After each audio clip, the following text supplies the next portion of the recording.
It's taken me 30 years of study without myself being a CIA officer to try to understand how the CIA operates. You have to read dozens and dozens of books. I mean, it takes years of study to understand how the CIA operates. So it's virtually impossible to explain it in a few minutes. But they do. The CIA is organized in a couple of, in a particular way that allows it to do the things that it does. First of all, it operates outside the laws of the United States. The Congress has given the CIA the right to commit crimes in foreign countries and also not to be prosecuted for those crimes in the United States. So the entire judicial system in the United States has been structured to allow the CIA to do these things. It's not that a lot of people frequently refer to the CIA as somehow being a rogue agency or doing things without approval. But the CIA, everything it does is approved by Congress and the executive and the Supreme Court. It has the complete backing of the three branches of the United States government.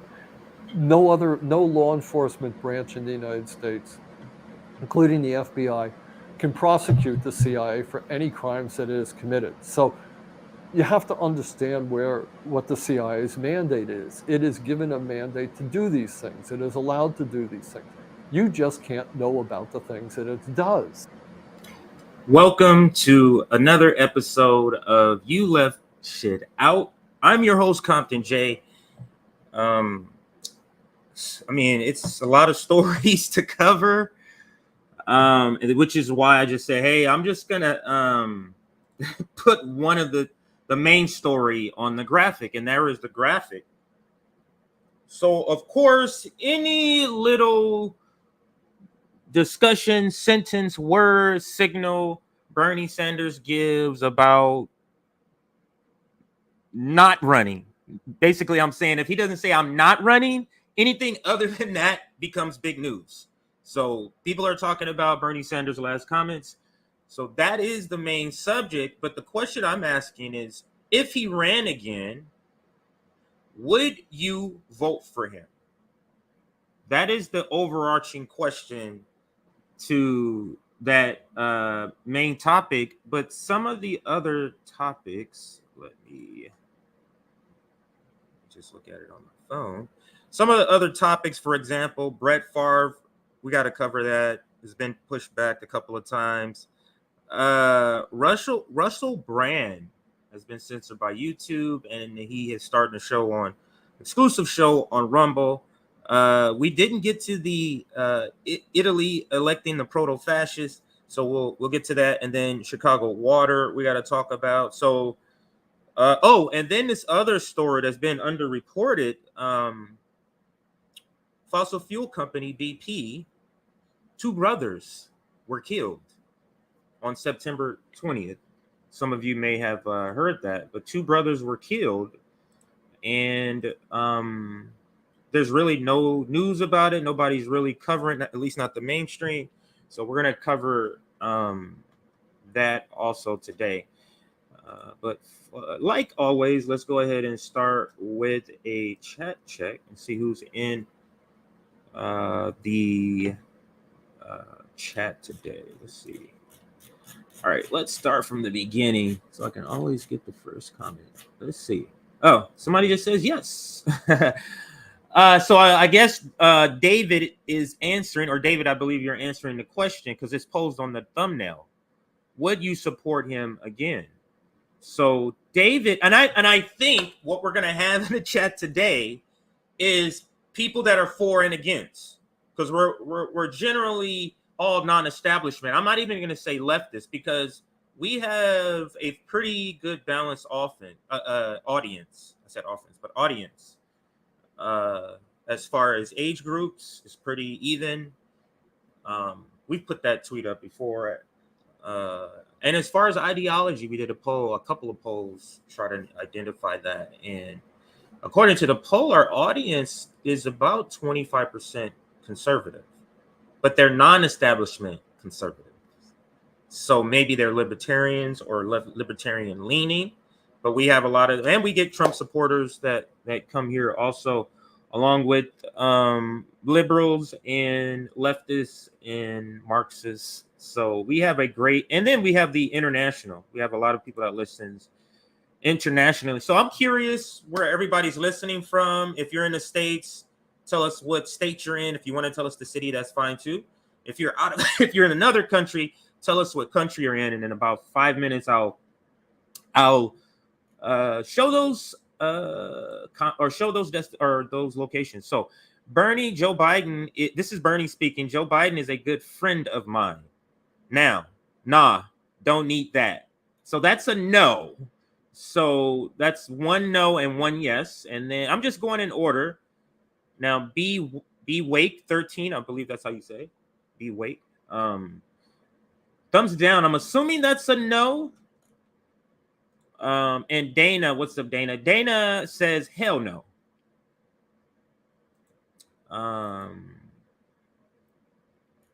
And let's get some other comments on this. Okay, right here. It's all bus. No politicians are going to fix this. All direct action and working people power. That's an interesting comment there. Here goes a comment, different person. Fool me, can't be fooled again. in the voice of George Bush. Fool me once, and I don't know why he does that little neck head thing he does. Would never vote for Bernie again. Bernie should hand out fire extinguishers at all of his rallies with as much damn gas lighting as he does. At the end of the day, Bernie is a huge part of the Democratic leadership.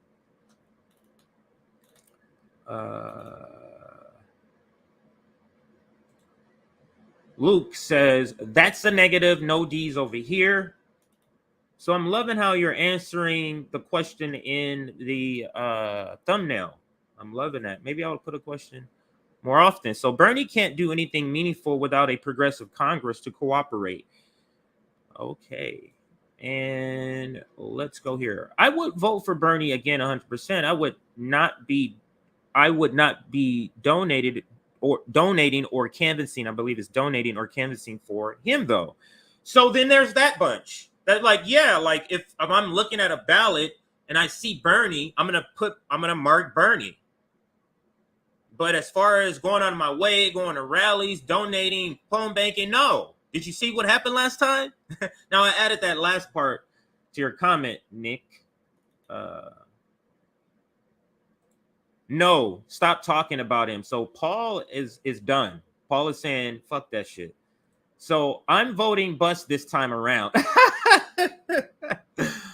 That's pretty funny. So you can insert Bernie, but extra is saying bust or Bernie. It's the same word. It's the same meaning. So whether you put I'm voting for Bernie this time around or I'm voting for bust this time around. And then let's see what Paul's last comment here. Paul is Bernie is the worst. Controlled opposition is more dangerous than the devil you know. So let's get down to, let's see if anybody dropped where they are. In Indiana. Any other locations? Yeah. So fam. Detroit, Michigan, like Rome. Out in Rome country. Georgia, third party only. Get that. Loving it. So you're not going to fall for the okie doke red blue in there with Herschel Walker. The two, you don't have to say this. I'll say it. The two coons. New Zealand, international flavor. Ricky. I'm going to get to the story. I'm just waiting for some more people trickle in here. We're about to hit 150 people. Another more international flavor. Calgary, Canada. Ohio, only if he's leading a third. And that's only if Bernie is leading a third party is what I'm going to take that to mean. Kentucky, K-Town. Even though it's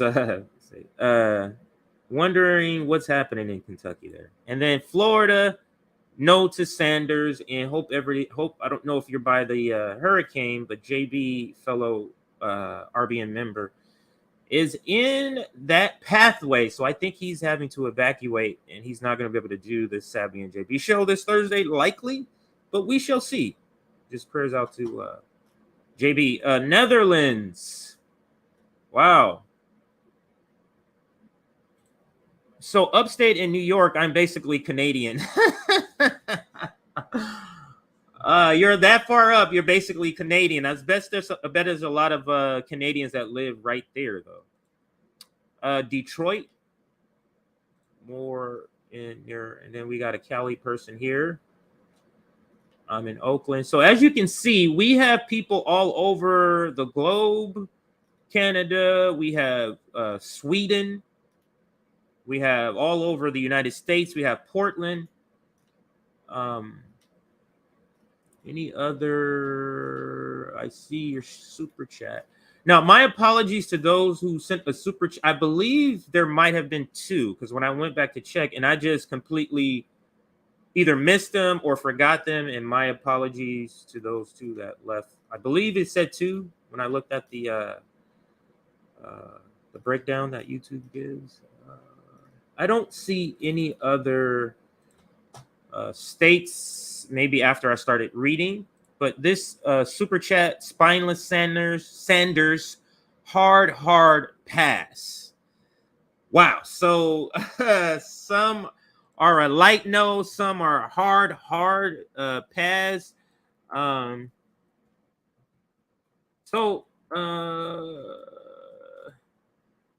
Actually, let me frame this a different way. So let me ask it, would you vote for Bernie? Let's just put that question up there. Oops. As the little banner I'm going to put up. So, I don't know, what am I doing here? Okay. Vote.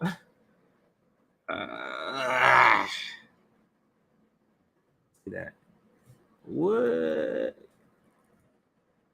Would you vote for Bernie? And since that's the hot topic and the main topic, usually I like to start off with the smaller topics, get more people here, but we have a great amount of people already, 165 people already. So let's get into the topic. Now, there's a lot of content, and there might be content that's going to come out during this stream, because noon my time, 3 p.m. your time, is a time where there's a lot of content beginning to be uploaded around, I would say 1 or 2 p.m. Eastern.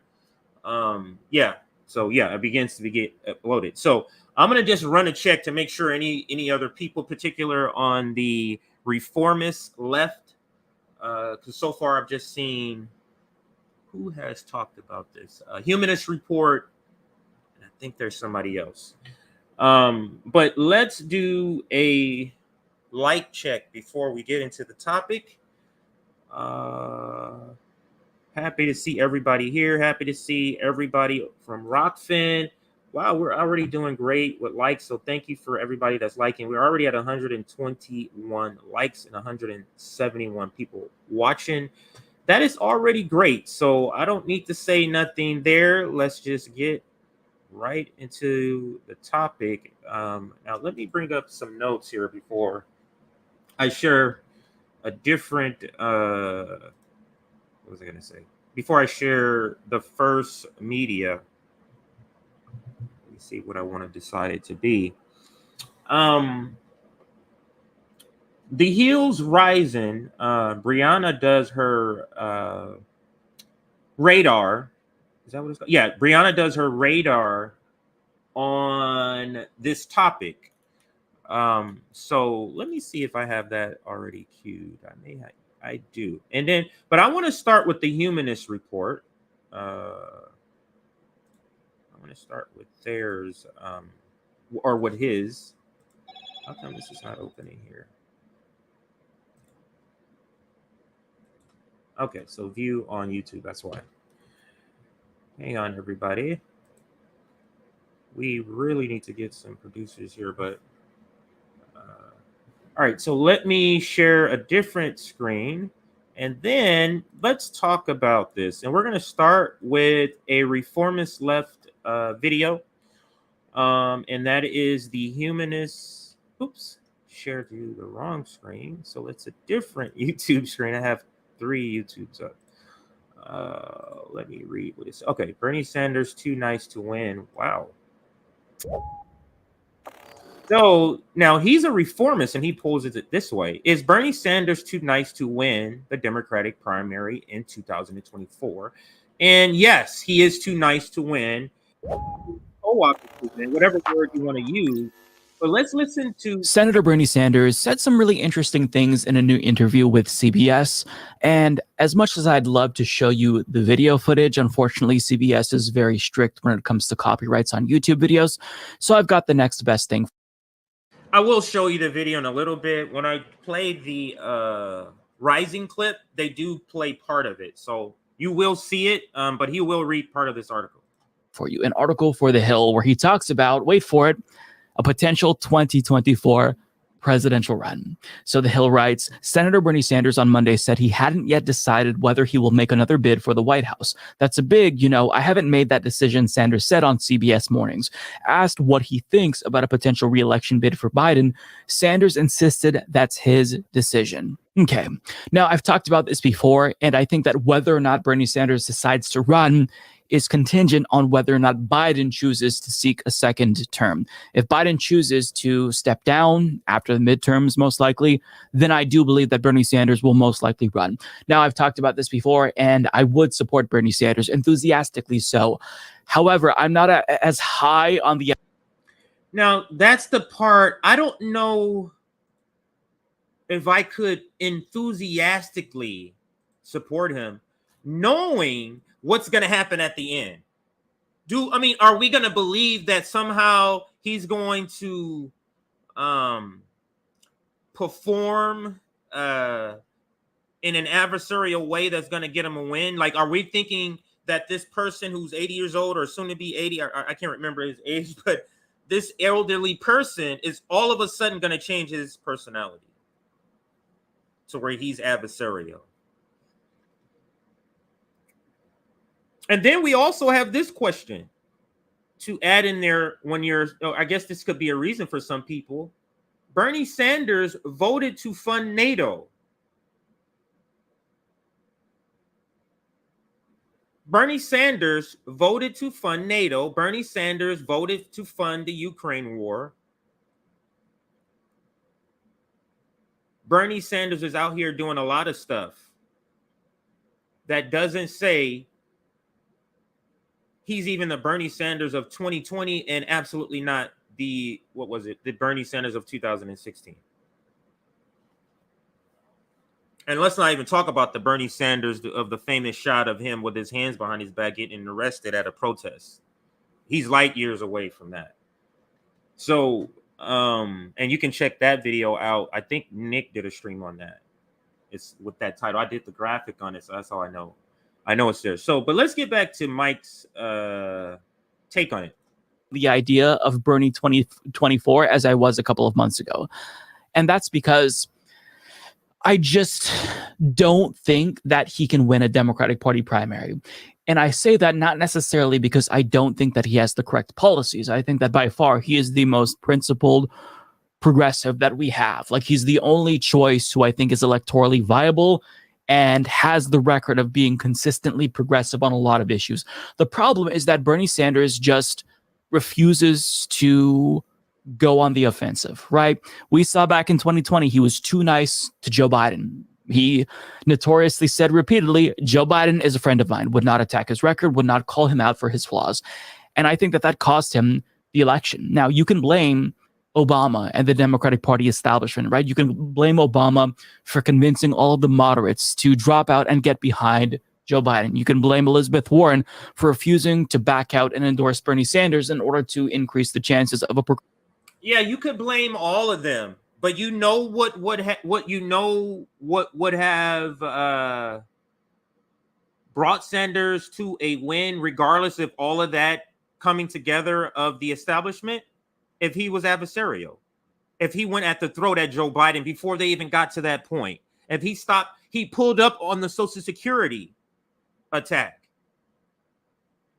He should have flooded Florida with that. He should have flooded Ohio with that. But he pulled up. He pulled back. His campaign, many in his campaign, and this is a story everybody knows. Bree herself has told this story, how they wanted, a lot of people in the campaign wanted him to go at the throat of Joe Biden. But he refused. He refused. So this is my thing as a politician. Either Joe Biden is part of the ruling class that is imperialist and bombing people and funding the police state. Either he's that horrible person or he's not. But what standing does Bernie Sanders have at this point after his vote for NATO, after his vote for Ukraine? What standing does he have for that now? So let's continue with Mike. Progressive winning. But at the end of the day, I think that Bernie Sanders' fatal flaw was not calling out his Democratic Party colleagues. And I think that cost him. It cost all of us. And I just can't at this moment envision Bernie Sanders changing up that strategy. He's too nice, right? It's perhaps his greatest attribute, but simultaneously, at least when it comes to politics, one of his biggest flaws. And I just can't see him making it through a Democratic Party primary, as ruthless as the media is, as ruthless as other Democrats will be to him, if he doesn't actually get more vicious. Please don't scroll away. This is Reverend Warnock. And in a moment, yes, I'm going to ask you to make a donation to my campaign for re-election. So but let's see what these people are doing. Why I need your support. These are the Democrats. Important. Right now, the polls show me neck and neck with Donald Trump's hand-picked candidate, oh my God, Herschel Walker. So and the political ads I do want to watch. So the people that are donating to the Democrats, that's what you're getting. Remember Georgia?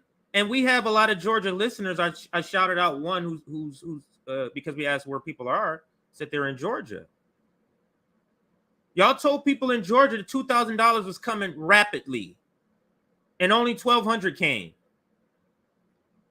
But now you need votes because that shit is tightening. With Herschel Walker belongs he belongs in mental care. And Democrats can barely. Do you understand how terrible you got to be just listen to what Democrats say about Republicans. If you believe that, you know how terrible as a party you got to be still neck and neck with the party that you describe? You know how terrible you as a party, Democrats, have to be if we're to take what you for your word by saying democracy is in peril. Democracy has a chance of dying if we elect Trump, and that's you still neck and neck with them. You got every angle, every liberal angle coming at him from legal standpoint, and you're barely neck and neck with Trump. You know how terrible you have to be for that to be the case? Anyway, it was a useful tangent, and let's get back. 2 times now we've seen that he's just not willing to go hard enough on Democrats. So I don't want to put myself and my viewers in this predicament where we get our hopes up once again, only to see. And that's the point of the comment I said earlier when I said, how do you enthusiastically support him when you know there's a trap door right there? That would be highly weird, because the whole time during the campaign is going to be, when are you going to drop out and say, my friend Biden or my friends, the Democrats?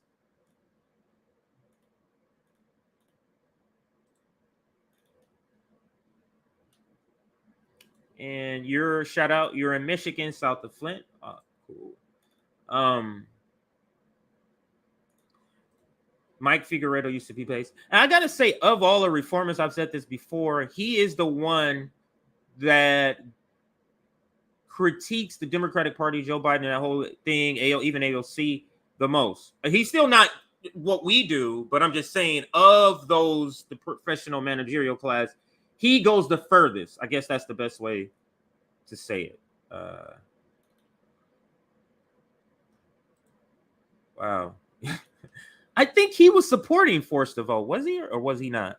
In the beginning, he was, before it got out of hand with Jimmy, and then maybe he backed off of it. Because I remember doing a video where I played him supporting it in the beginning. What's up, Anna? The I'm not a human reporter. Bernie Sanders post 2016 Democratic National Convention is nothing but a Democratic Party sheepdog.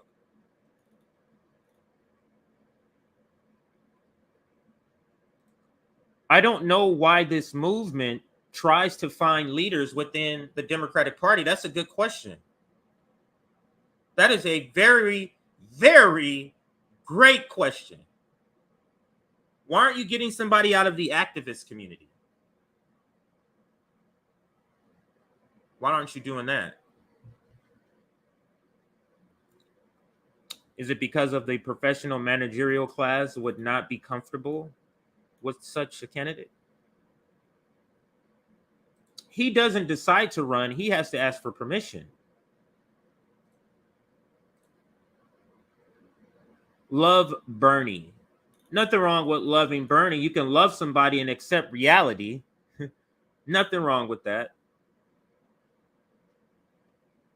It's a rhetorical question. And yes, we all know the answer. Yes.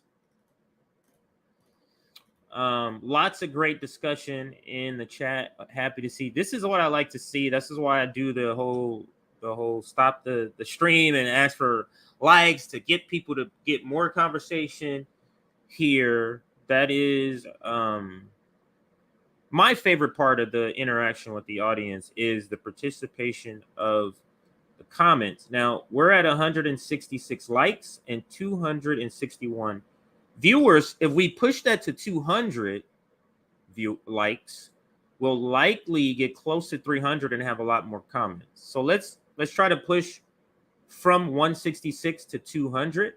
Should be easy. We got 260 people watching right now. Let me read this comment. TYT used to be pretty good. I liked ED, them. They changed. Mike is part of TYT. They're all kind of, and I learned this in studying the Force to Vote, because I found footage with Jimmy and Jank together, laughing and talking with Jordan Sheraton, who was kicked off of TYT. I guess he was part. So they're all from this same tree.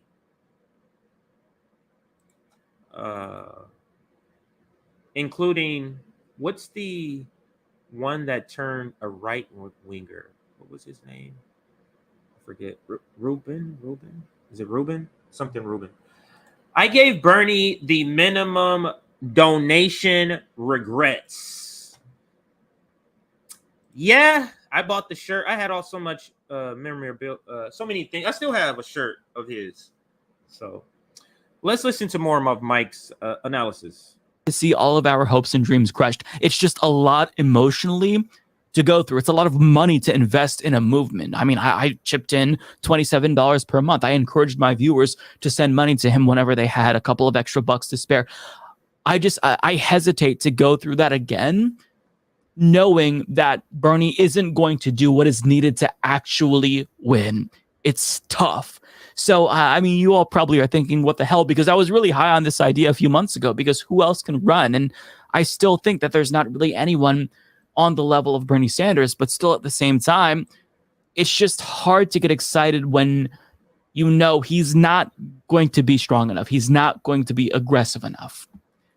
But having said that, though, to contradict myself, if he were to run, I would support him again, enthusiastically so. But I think that this time, I would temper my expectations knowing that Bernie just isn't going to do what's needed to win. Now, there's another. He says you would temper your expectations, but that is so hard. It's so easy to say that when you're not actually in the moment. But when you're in a moment, the minute by minute, the stories that are coming out about these other awful politicians, you're thinking Bernie is saying all these great things. You're thinking, well, Bernie, if you just do this, watch you find Mike get into that space if this ever happens.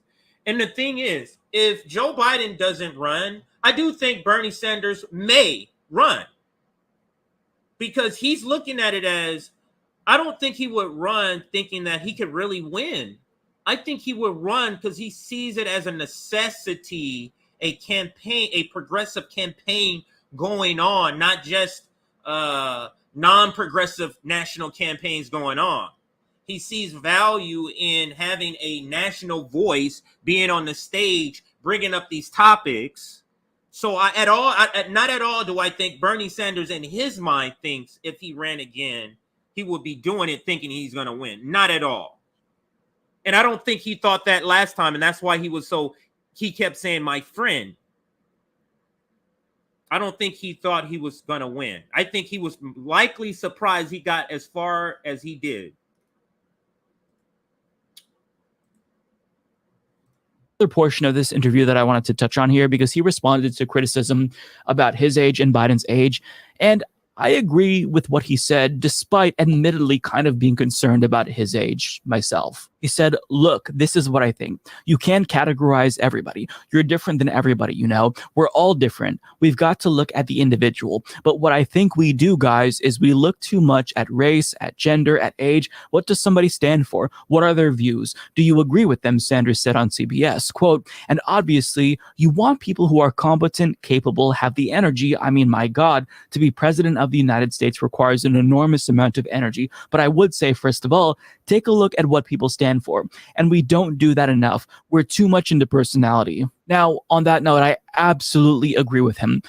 I'll admit that it worries me to have these. I think I can pause it there or stop it there on this video, because I do want to cover, or I do want to add in Brianna's take, or not really take, but Brianna's content, her analysis of this. And being that she was formerly part of the campaign, where is this? You'll be surprised to hear she's not exactly like, oh yeah, the other person is status quo. So yes. So status quo, we can also hear briefly what I like listening to these political ads, so let's listen. Oh, there's no volume on here.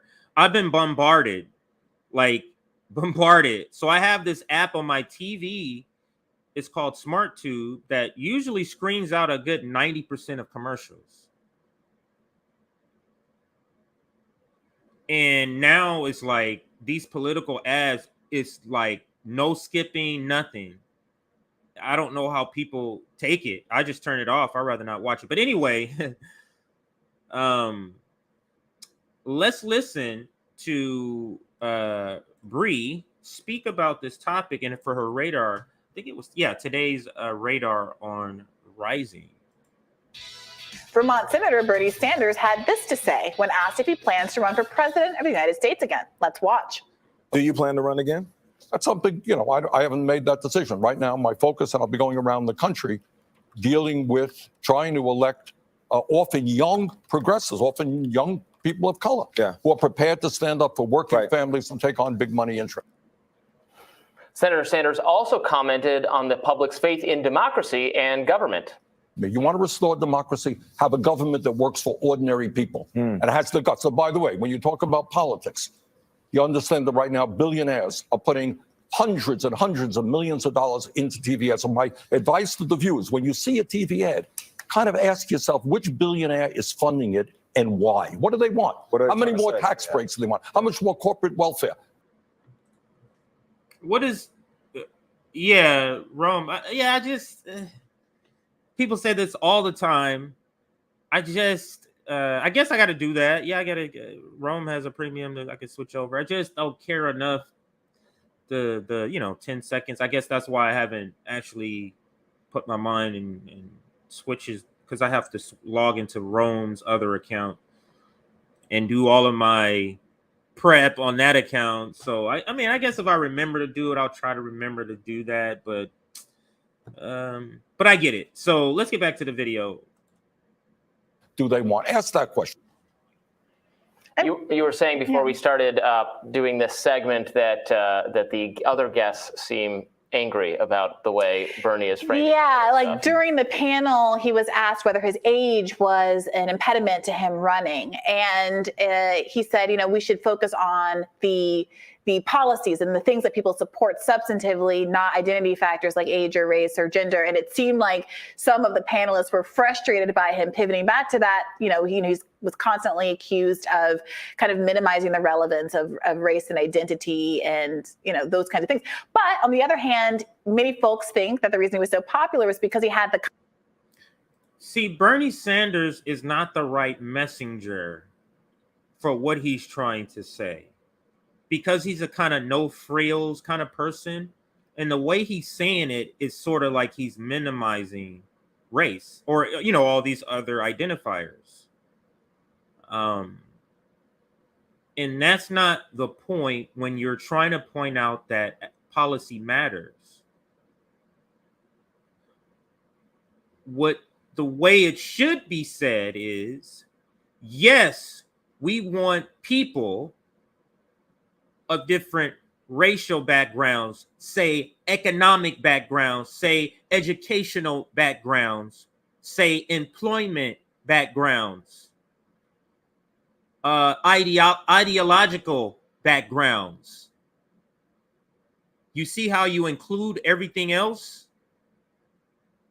You say, yes, we want people with that, but those people have to have, then you include it. Yes, we do want to have it. Now you're affirming to them, this is important. And then you say, and those people must have policies that do this, this, this, and this. You can't be lazy in your messaging on race. Otherwise, it appears. Laziness appears like you don't care. You just can't. You can't be lazy in any messaging of any marginalized group. It gives off the appearance that it is second tier. So that is a great, that is a critique I do have of Bernie. The kind of incredible message discipline that you saw right there, and really is unflinching in the way that he talks about working class issues. And polls show that he still is the most viable, if not one of the most viable, if not the most viable, in the list of potential Democratic candidates in terms of raw popularity. And so he is still the most popular, but the way I take that concept is, I don't know, what could be something terrible? What's something everybody hates? Beats? Something terrible everybody hates, right? But if you put, now let's use a different option. Let's say you have a candy bar, right? It's bad for you, right? But let's say you have 3. You put 2 of them in a bucket of vomit. And then you say, oh, the one that's not in vomit is the most popular. It's the best. Like, look at the field is what I'm trying to point out in this terrible analogy. But look at what the field is. You get what I'm saying? Like, what is the option here? So let me put the graphic back up. What are our options? He's the most popular with who in the field? Elizabeth the Snake Warren?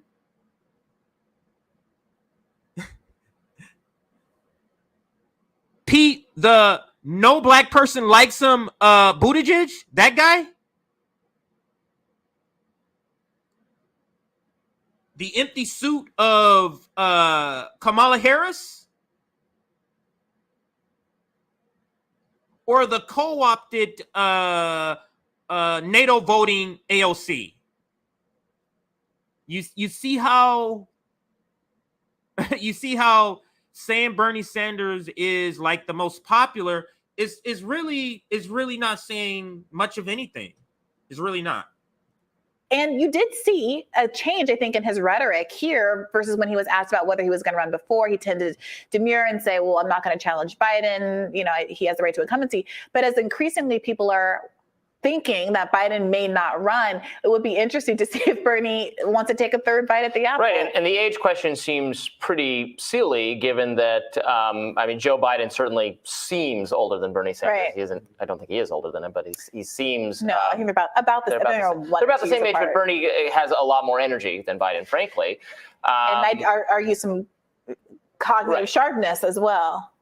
So it will be interesting. I mean, we're increasingly talking about whether Biden will run for a second term. I've been pretty in the camp of thinking that he will. Mm-hmm. If he does run for a second term, I don't know what your thought is, but it would seem unlikely to me that Bernie would challenge him, although maybe not impossible. Right. I think that he would not challenge Biden. But if he decides not to run, Bernie going to get into the race? It's an interesting question, and I think perhaps even the more interesting question is how excited is the left going to be about it? I think a lot of people are so despairing about the opportunities for an alternative leftist candidate that they're willing to like just forgive Bernie for a whole host of sins, including what they feel like was him dropping out of the primary too early without getting sufficient concessions for the left, et cetera, or even really nailing Biden on the things that he said he was going to do, like support a $15 minimum wage, which is long overdue. At the same time, there's another part of the left which has learned its lesson from Bernie's 2 runs, is no longer that confident that electoralism is going to be the path to broad policy victories for the left. They see the way the left has mobilized with, precision against left candidates in primaries and has basically, formalized and perfected its ability to keep new squad. So that's the real question. So I guess, you can kind of tell my answer would be no. I would not support Bernie Sanders whatsoever. What would be the point when all you know what he's going to do? That's my thing. You get what I'm saying? Like, what would be the point? I don't need to be awakened into Medicare for all for that. I don't need to be awake. Like, I don't need to be... there's no more popularizing some of these sort of policies that he espouses. People want $15 minimum wage. People want all of these things. Unions are becoming more popular. The problem is people are not going to go back to a well when they know that well is just going to be diverted back to the same place.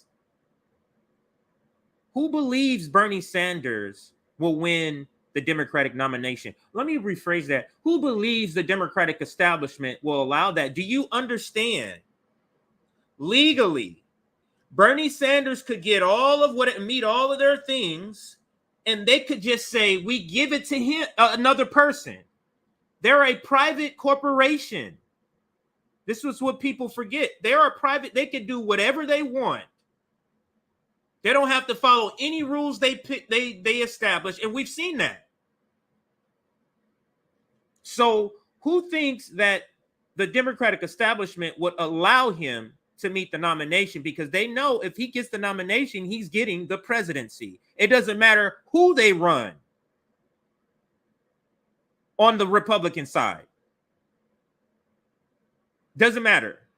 If Bernie Sanders gets the nomination, Bernie Sanders will win the presidency, and that's why I don't think they will ever allow him to get there.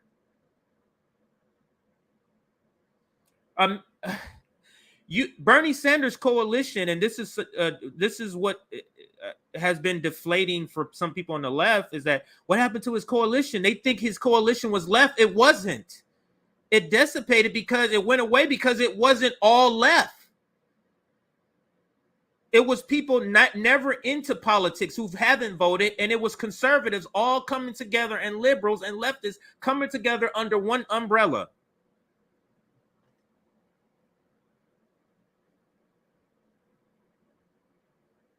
You say you wouldn't support Jimmy Dore. I wouldn't support Jimmy Dore if he ran for a Democrat or for MPP.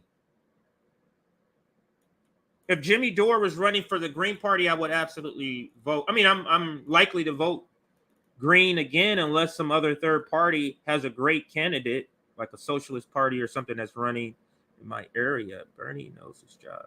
Bernie knows his job. His job is to raise money for the DNC by running. And this is another epiphany, not really epiphany, but something I thought. If Bernie Sanders run, like to piggyback on somebody else's comment, that's because the Democratic Party is saying you can run. They're giving him permission to run.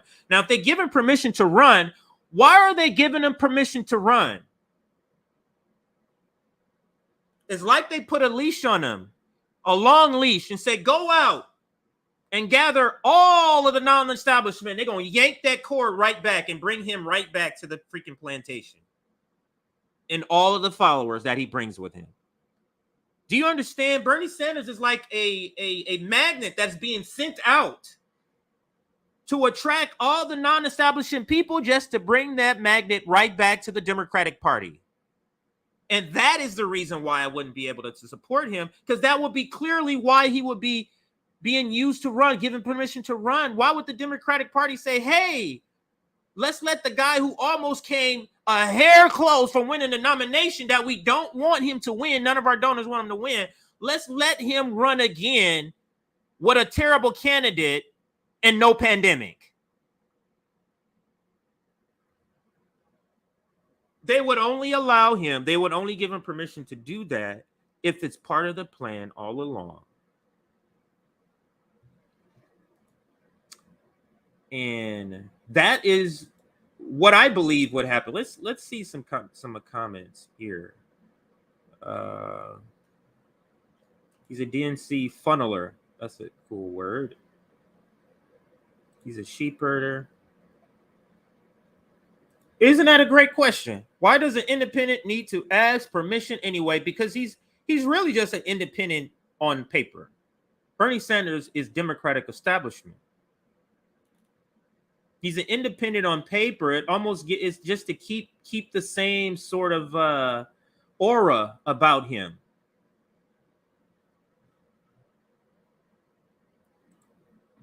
If Bernie Sanders ran on the Green Party, if Bernie Sanders ran in the Green Party when they did the shenanigans with Hillary Clinton, do you know where the Green Party would be right now?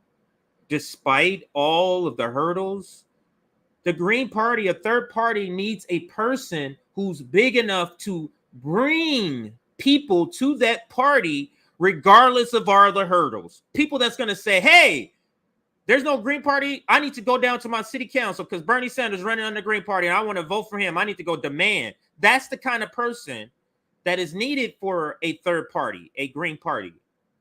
And Bernie Sanders would have absolutely been that person in 2016, especially after. Can you imagine?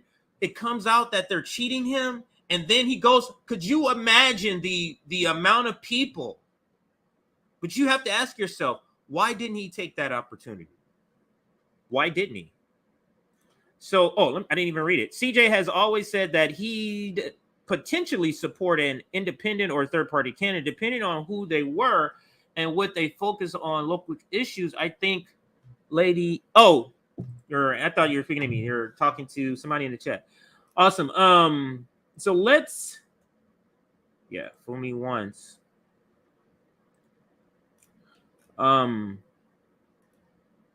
He would have made Green Party massive.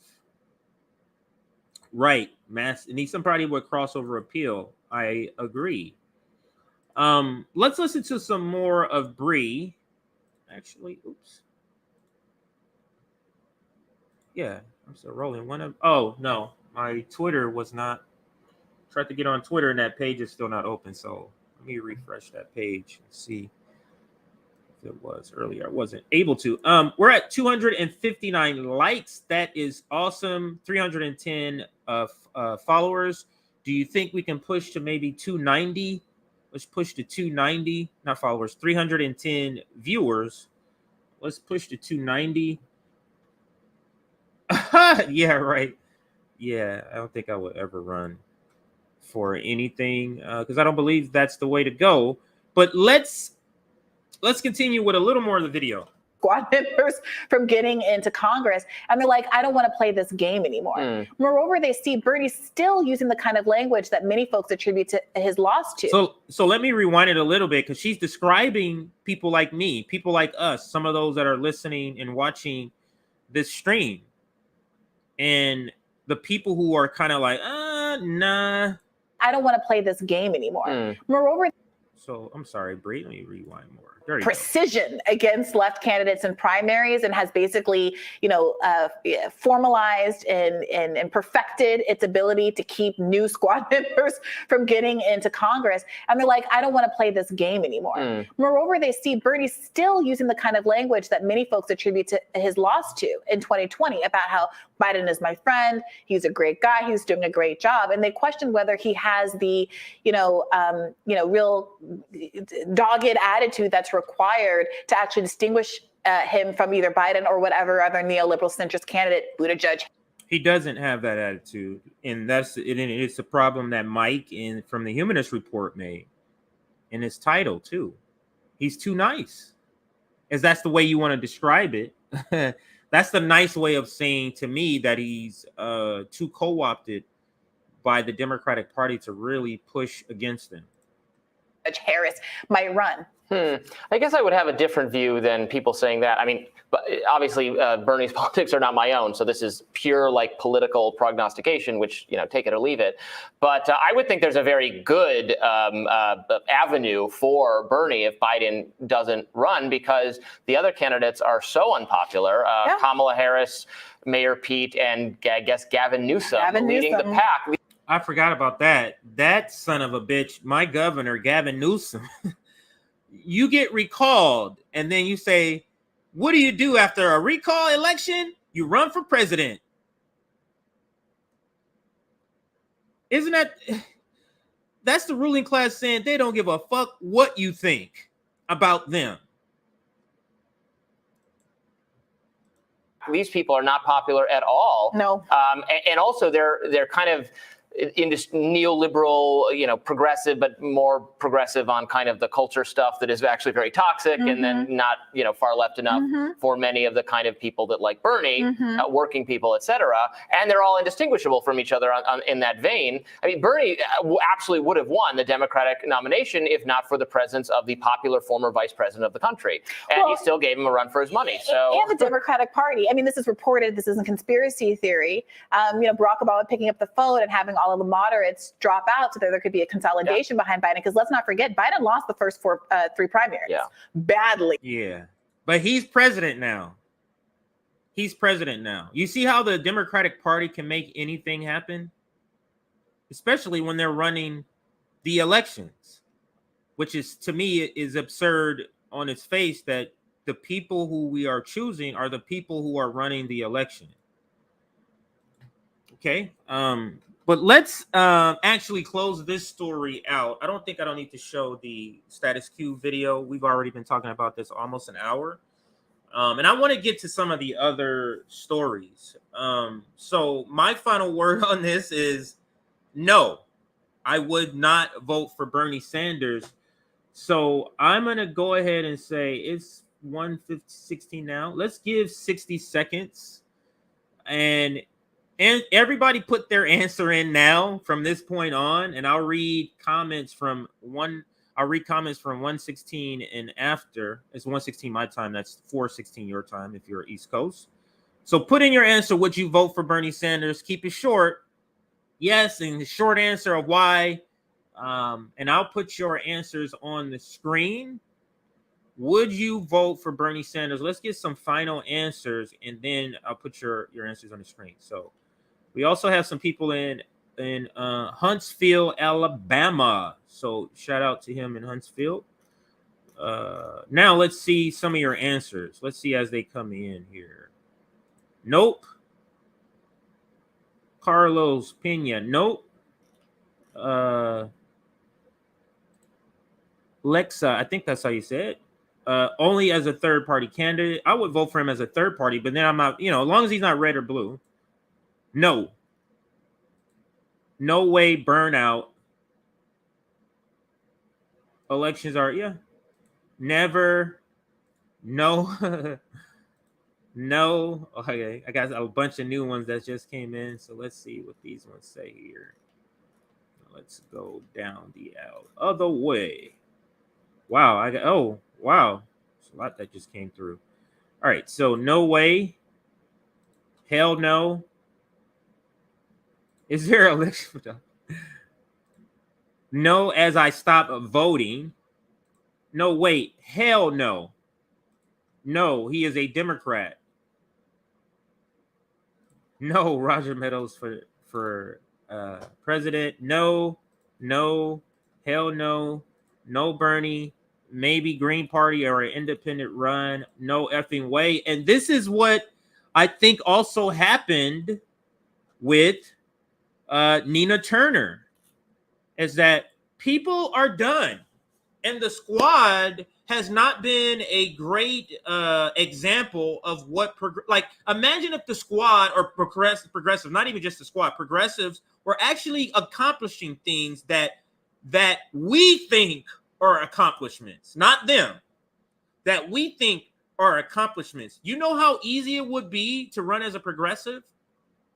But Nina Turner, in my opinion, lost because of dark money. Could be a reason, but the way to combat dark money, there's only one solution, and that's enthusiasm. And your most enthusiastic people were turned off by the candidacy. So that's my take. That's all of your takes. I think I'm going to move on to the next topic. And I want to cover this topic because this is important.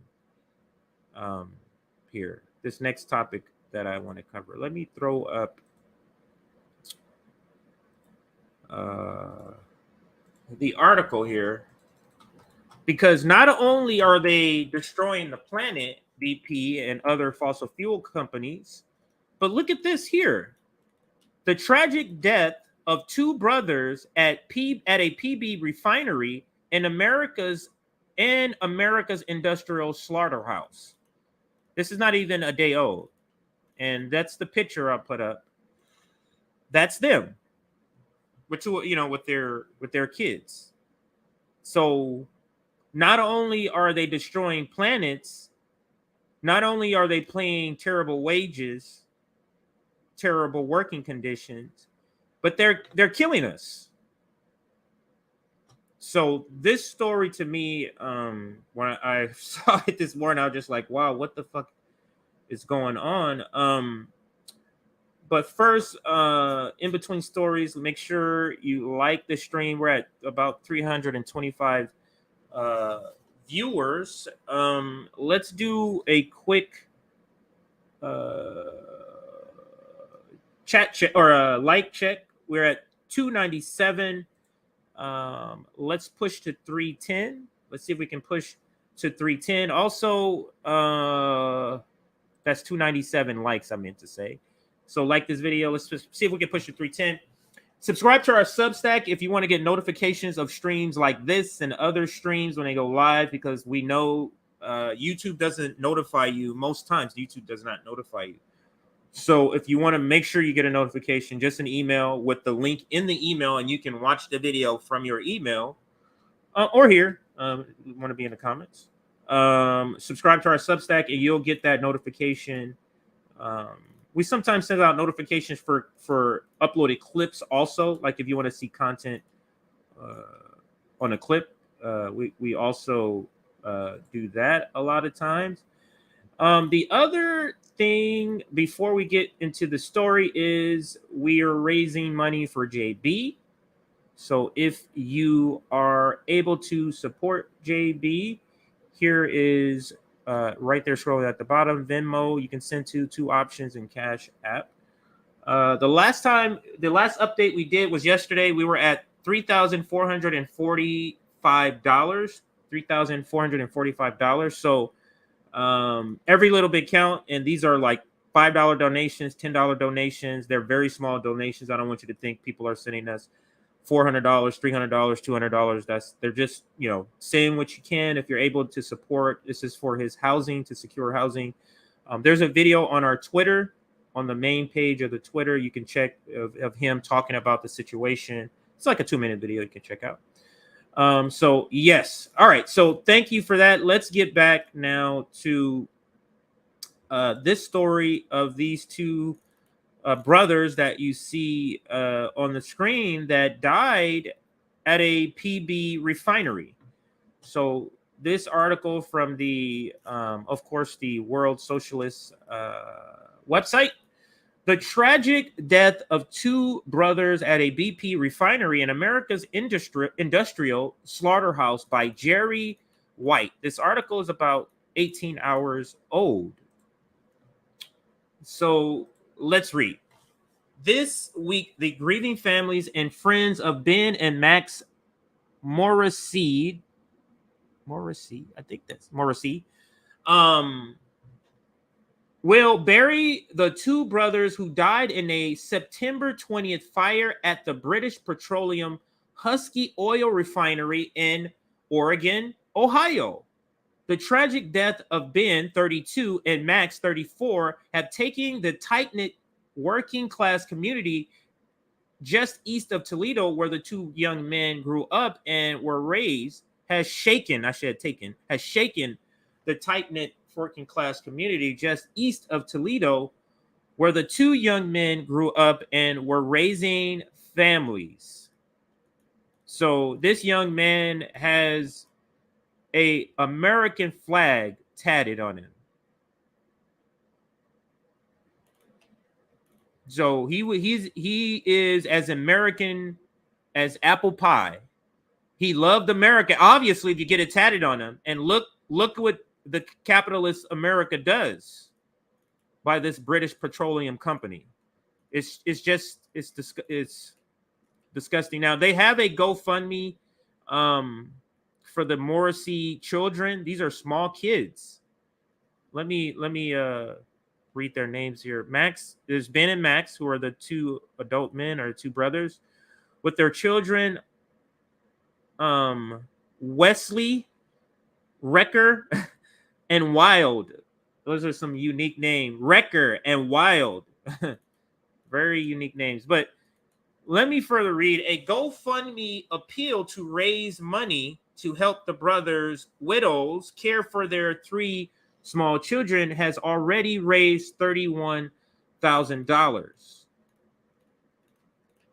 According to their obituaries, Ben had only worked at the BP refinery for 6 months before his death. Before getting the job in March, he worked as an iron worker on several construction jobs in New York City. After graduating high school, Max enlisted in the U.S. Navy before hiring in at the refinery. That's a weird way to phrase that. After the deaths were announced, PB issued a perfunctory statement expressing its deep sadness and declaring our highest priority remains the safety of our staff. That's their highest priority, the responders and the public. In fact, BP has a notorious record of sacrificing workers' lives for corporate profits. In 2005, 15 workers were killed and another 180 injured in an explosion at its Texas City refinery. Investigators found that managers were pressuring workers to increase output and cut costs. In 2010, the BP Deepwater Horizon explosion killed 11 workers and caused a massive environmental disaster. Again, investigators found that cost-cutting contributed to the disaster. So they talk about, I'm going away from the article here. So they talk about safety being their highest priority as they cost cut. You can't have both because safety costs money. And safety costs money, money that is like not part of the profit margin. It doesn't go well for the profit margin. It's an expense that a capitalist may see as an unneeded expense, a useless expense, a luxury. that same year, the U.S. Occupational Safety and Health Administration, OSHA, fined PB North America and the PB Husky refinery $3 million for scores of willful safety violations. The same people who just said they had the statement in quotes that their highest priority is safety, those people have been fined $3 million for willful safety violations, ignoring and severely delaying the fixing of known hazards at its refineries. But that's their top concern. BP contested the fine, and an administrative judge reduced it to $80,000.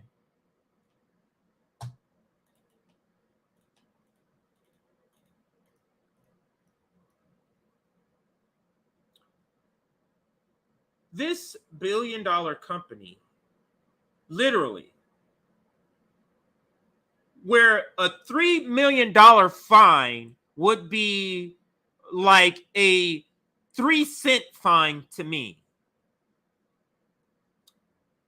They say, hey, that's too much. And they got it down to 80,000. 80,000 to them is essentially free, nothing.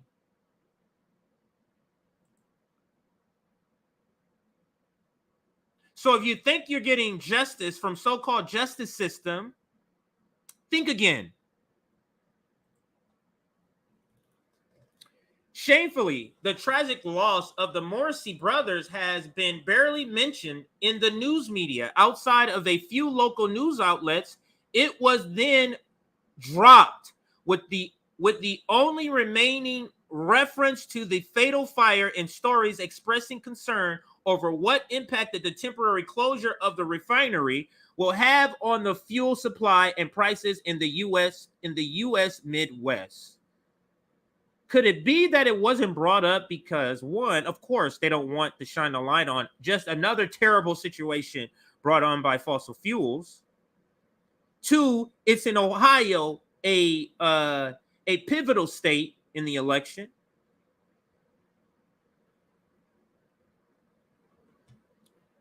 Seeing flashbacks here.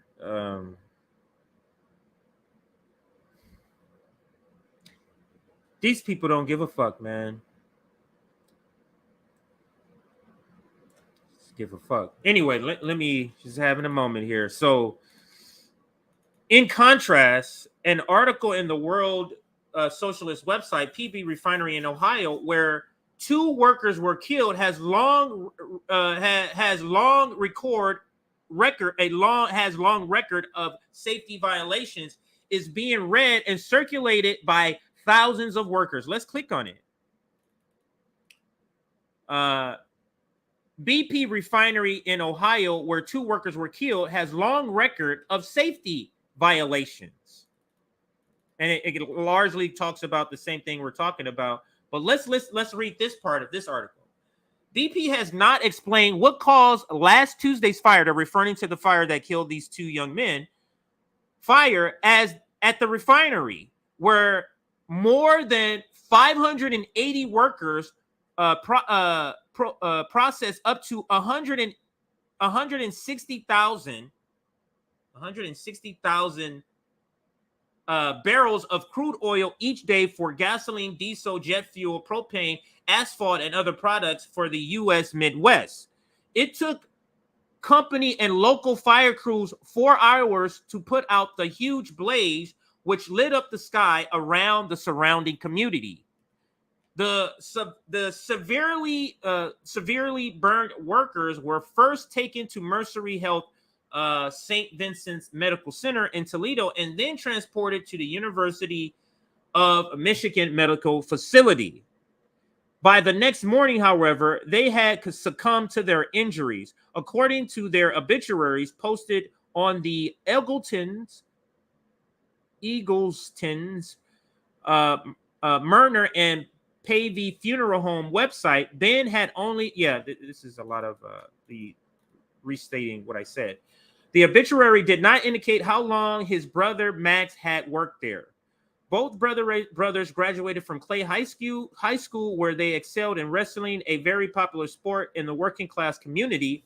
Ben got an apprenticeship as an iron worker and worked on construction projects for several years in New York City area, including the Topaz Bridge, before getting the job at the BP refinery in March 2022.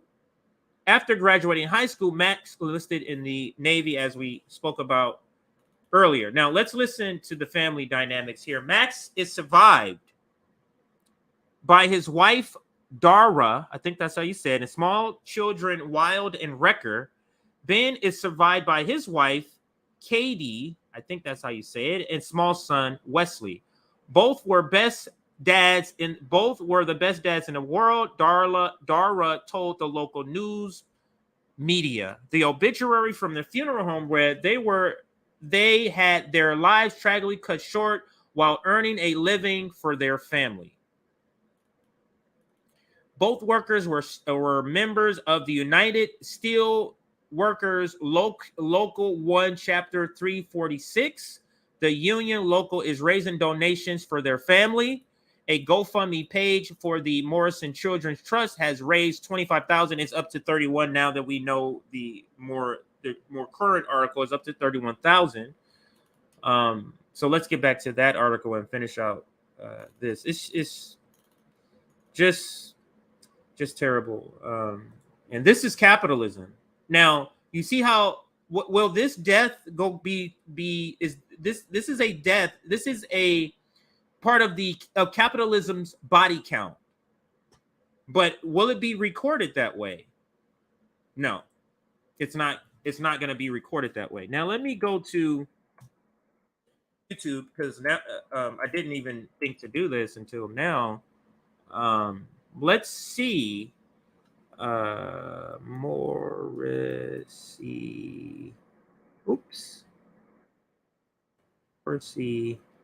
brothers killed refinery. Son of a refinery. So let's look and see if I can pull Morrissey. I can pull that local news outlets coverage. Yes. Okay. So let me share these political ads are killing me here. So let me let this ad stop before I do this here. All right. So let's share something different here. There is a news coverage of it. So let's play it. About to hit play before I actually hit share. So let's share. And now let's listen to this news. Let me actually read the caption or the title. Loved ones mourn brothers Max and Ben Morrissey killed in a refinery Tuesday at BP refinery. All right, so let's play. Start tonight with information on that deadly fire here in Northwest Ohio. Tonight, family and friends, they are mourning two brothers killed in that fire at the BP Husky refinery. This is Max and Ben Morrissey, brothers by blood and union, both refinery workers and members of United Steelworkers Local 1346. Family tells us the men suffered severe burns, and BP confirms they both died this morning. Witnesses reported hearing what sounded like an explosion just before 7 last night. Firefighters rushed to the scene, and emergency crews took the brothers to the hospital for treatment, but they did not survive. The BP refinery in Oregon employs around 600, and tonight the company. So you can see the refinery. So capitalism is destroying the planet. They're underpaying you, exploiting you, and they're killing you. Now, why the fuck are they raising money for their kids? Why doesn't BP establish a fund for their kids?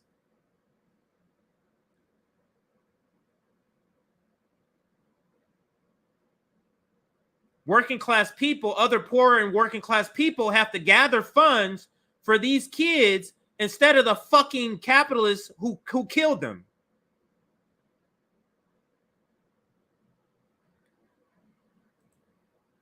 but he says everyone else is accounted for. The refinery was offline today as investigators continue looking into how that fire may have started. Tonight, those who knew and loved Max and Ben are remembering them for how they lived, their strength and courage, and the men and fathers they grew up to be. Just hurt to see that they lost their lives so young. Rashawn Jones has known Max and Ben Morrissey for 16 years.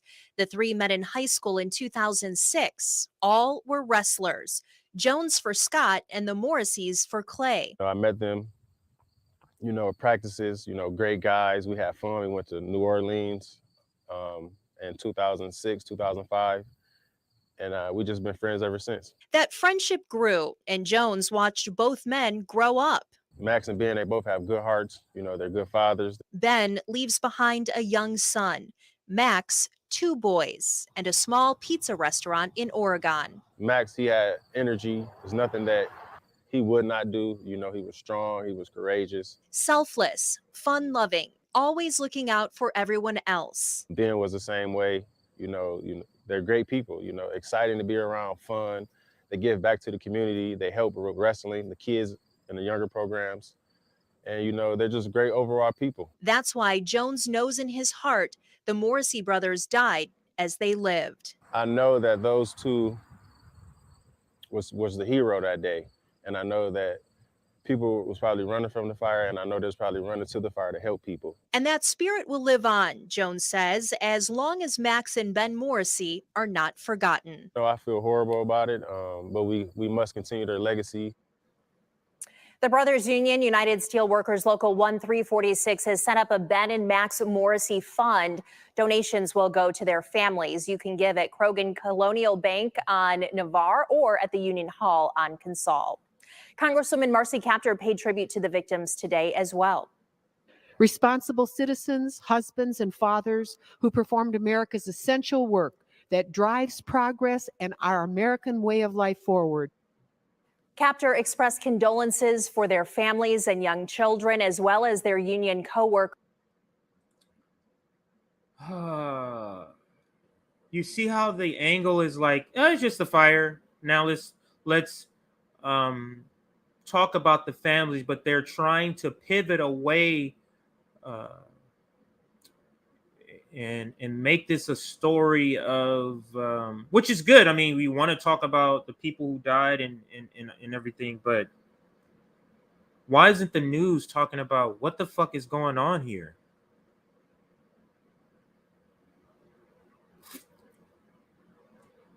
This is terrible. Yeah, so I think I'm just gonna move to the next story.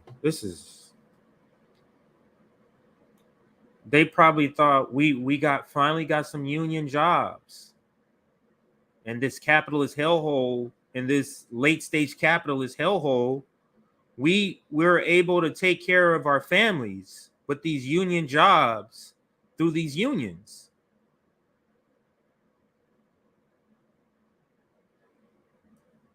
And look what happens to them. I wonder how. I don't need to get into that. Just terrible. All right, so let's go to your comments actually and see what everybody is thinking about these. This is awful. I'll put the article back up. And then we will be moving to the next story. Yeah. This is where I left off. From 3 million to 80,000. Just tragedy. Just a tragedy. So let me read a couple of things here, or this last little paragraph here, and then we can actually let me show your comments first.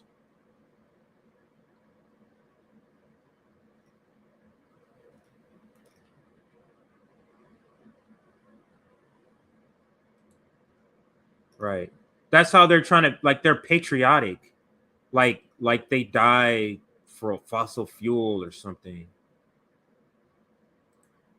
That's what I'm saying. Right. Right. Send it to the bank. Send it to these other capitalists.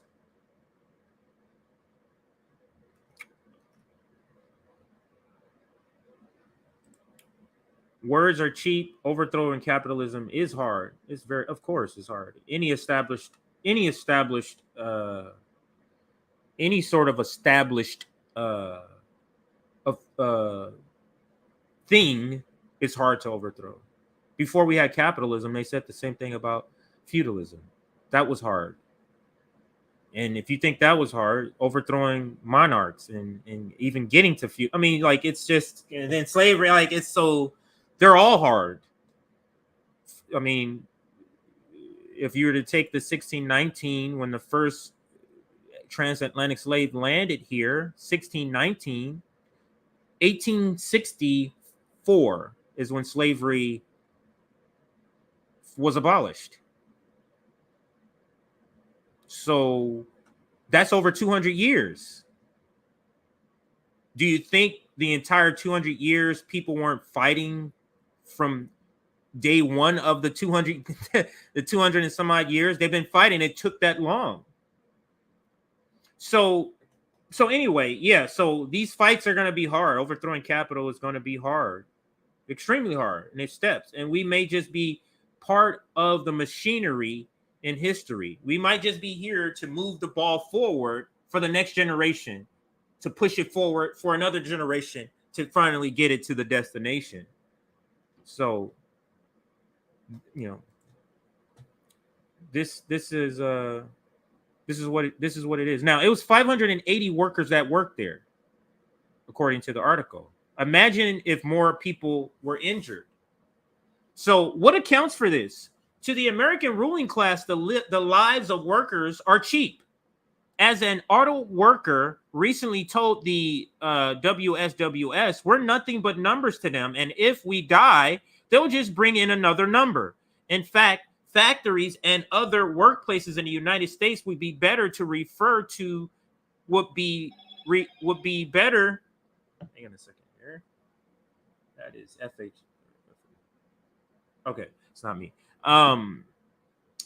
In fact, factories and other workplaces in the U.S. would better be referred to as America's industrial slaughterhouse. According to the Death of Job on the Job report released by the AFL-CIO in April of this year, every day in the United States, 340 workers die from hazardous workplaces. In 2020, more than 4,700 workers were killed on the job, and an estimated 120,000 died from occupational diseases. Nearly 3.2 million work-related injuries and illnesses were reported in 2020. Because of the workplace intimidation, the true toll of work-related injuries and illnesses is far larger, totaling between 5.4 million and 8.1 million annually. Occupational diseases caused by chemical exposure and are responsible for 50,000 deaths and 190,000 illnesses each year. The number of inspectors working for OSHA is near its lowest number since it was created more than 50 years ago. There are just over 1,700 inspectors for 10.4 million workplaces, which is absurd. This amounts to one inspector for every 81,427 workers in the U.S., with the expenditure of only $4.37 to protect each worker. The average penalty for a serious violation was only $4,460 for federal cases and $2,421 for state cases. The median federal OSHA penalty for a worker's death is $753 and only $5,825 for state penalty. Only 115 workers' death cases have been criminally prosecuted under OSHA since its establishment. So in 50 years, only 150 workers' death has been criminally prosecuted. 115.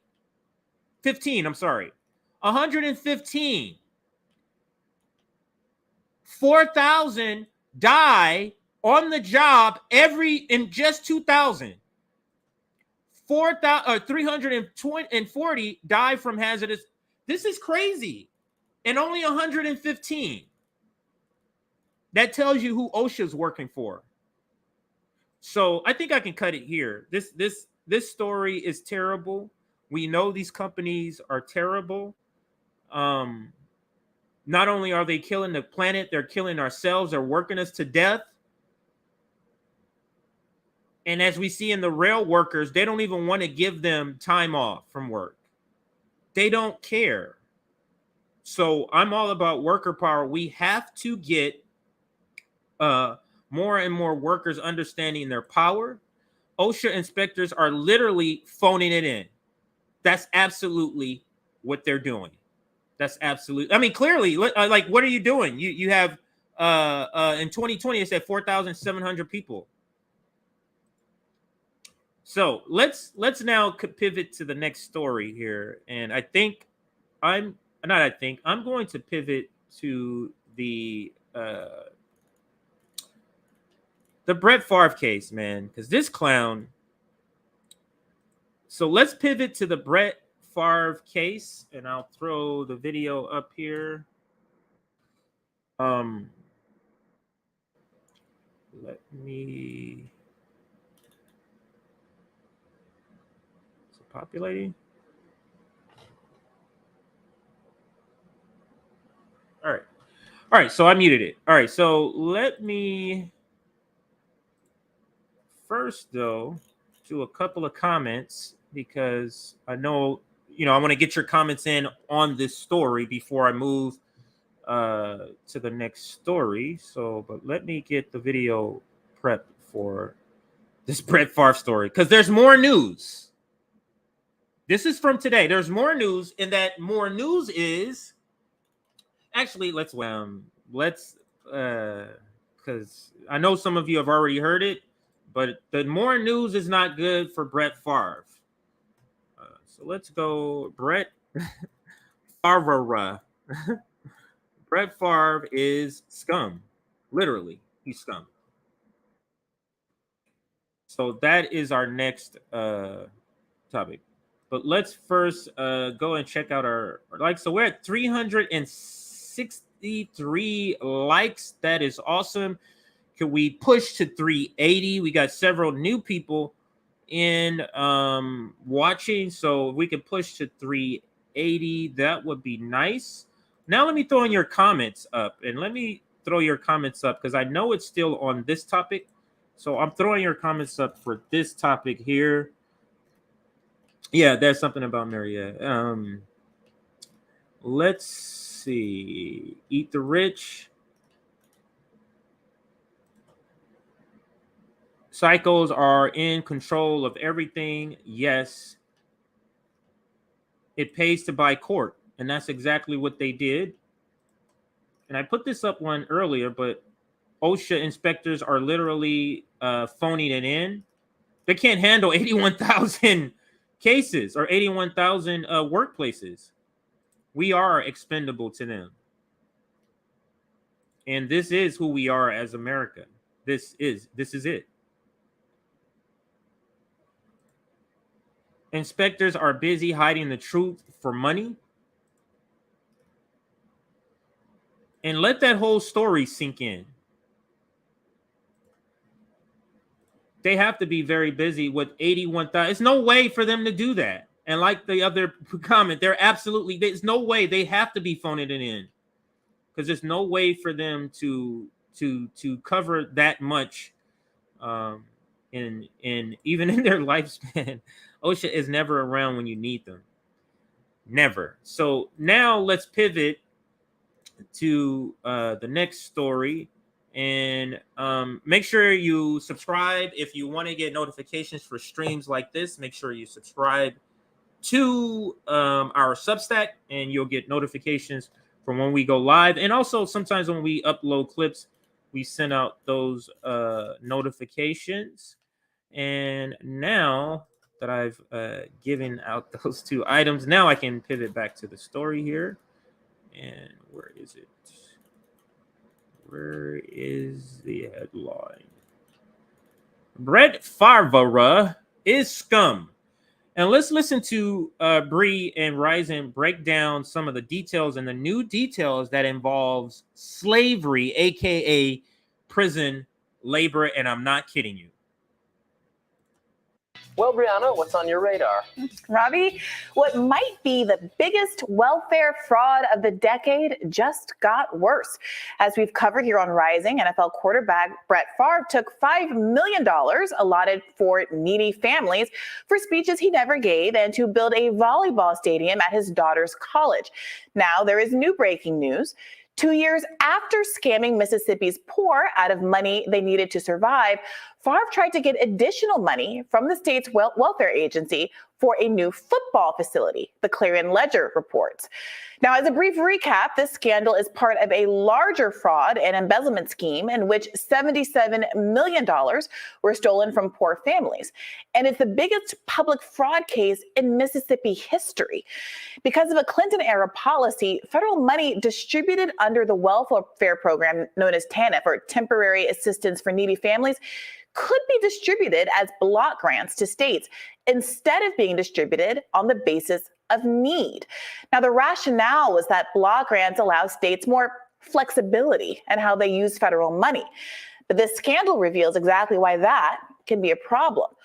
Block grants allow states to shift the federal funds to other purposes. And as we learned earlier this month in Mississippi, those purposes included millions of dollars for Brett Favre's pet projects. Now, Favre's claim that he did not realize the funds he got came from the poorest people in America's poorest state might have been reasonable at first blush. As a sport philosophy professor at George Washington University pointed out in the New York Times, it's not uncommon for individuals to secure grants without knowing exactly where the money is coming from. But text messages that came out earlier this month blew up that lie.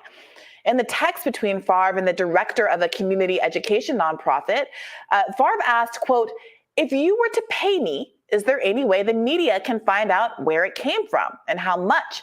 The director, Nancy New, confirmed that she had, quote, "just gotten off the phone with Phil Bryant, Mississippi's then governor, and that Bryant was, quote, on board with us."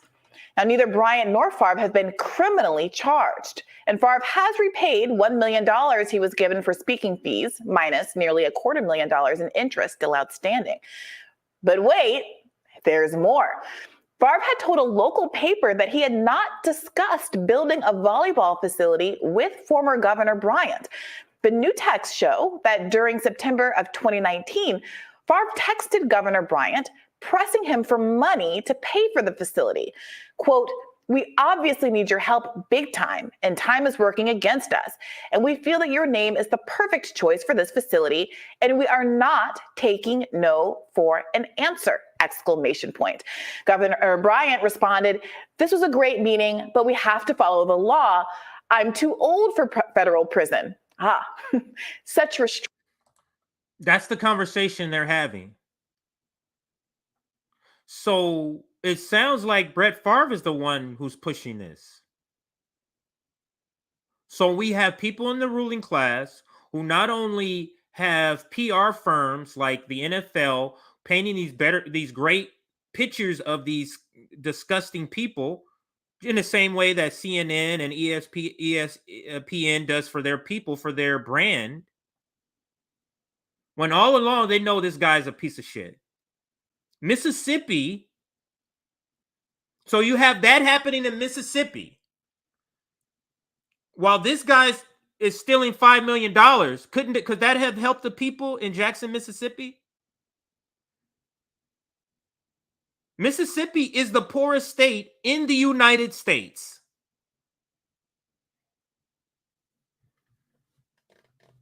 let's continue with Bree's assessment and listen to, there's more to this too. Strength. Moreover, back in 2017, the year Brett's daughter started at the University of Southern Mississippi, Favre texted Governor Bryant, quote, "Obviously, Southern has no money, so I'm hustling to get it raised." A few hours later, he texted, "Of course, I am all in on the volleyball facility. One thing I know how to do is raise money." Apparently. But wait, it gets worse. Former WWE wrestler Teddy DiBiase Jr. has alleged that Phil Bryant redirected welfare funds away from a nonprofit that needed it to help the poor because, quote, "the nonprofit director was a supporter of the Democratic candidate for governor that year." An action that, of course, benefited the current Republican governor, Tate Reeves. This was reported on yesterday's episode of the New Abnormal podcast over at the Daily Beast. But wait, there's more. According to 2018 text, Brett Favre reportedly suggested using prison labor to build the volleyball facility for his daughter's school. Look, to be clear, prison labor. And I think the prison labor in Mississippi, they don't get any money. Because you think prison labor, oh, they're getting paid cents. There's some prison labor that gets paid nothing. And I believe Mississippi is one of those states. So Brett Favre wants to steal millions of dollars from poor and working class people and then have some slaves come build the shit.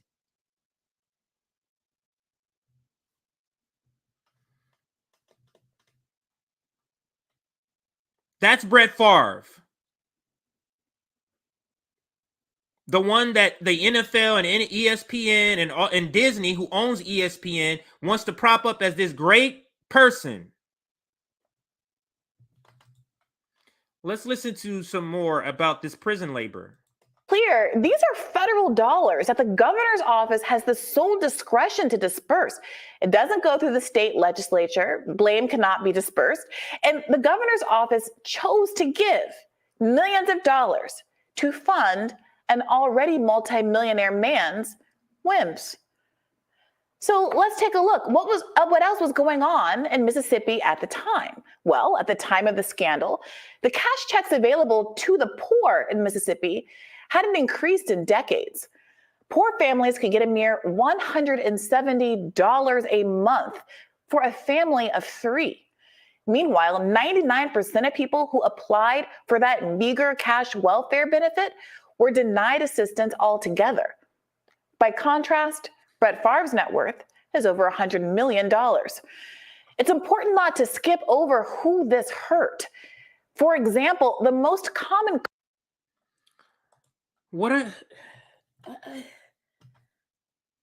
Maybe as poor and working class people, we just don't understand. If you have $100 million and it costs $5 million, why aren't you just using $5 million of your $100 million?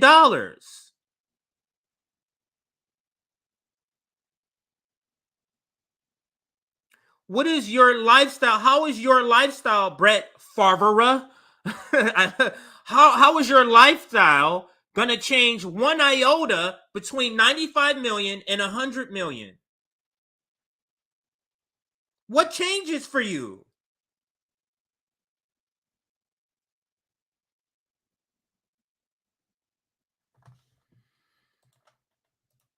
Cause for family separation is neglect. And neglect is often a crime of poverty. 75% of children flagged by the system are not abused. Their families are just too poor to take care of them properly. So imagine you were a family whose children were put into the foster care system due to neglect. Who could have really used that $170 check to feed your family or keep a roof over your head? Oh well, at least a millionaire's daughter has a new volleyball facility. Mississippi is currently going through a water crisis, as we've covered here on Rising. 2 days ago, the Department of Justice said the water was not safe, and in fact said it was prepared to file an action against the city of Jackson under the Safe Drinking Water Act.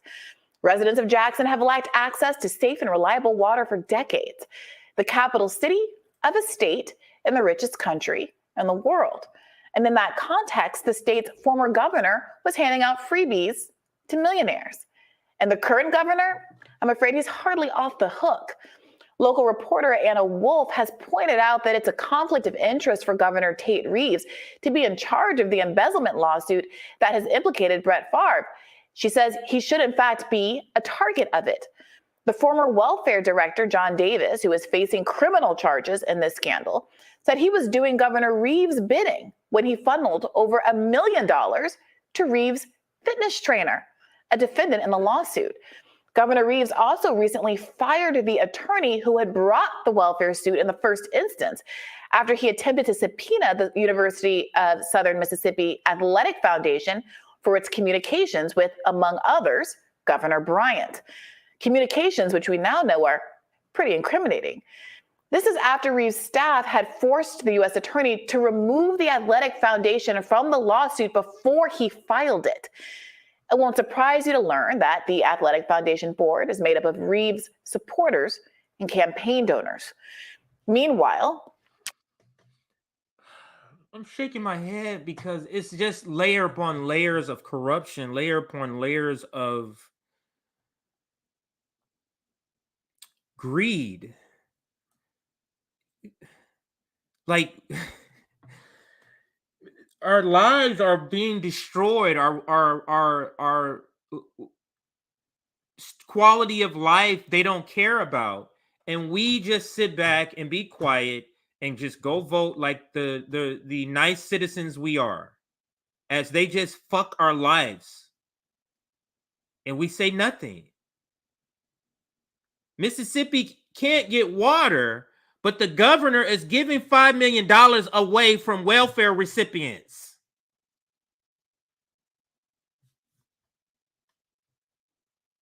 And we think the red or blue team is going to fix this cesspool. That's not even serious. Not even serious. So let's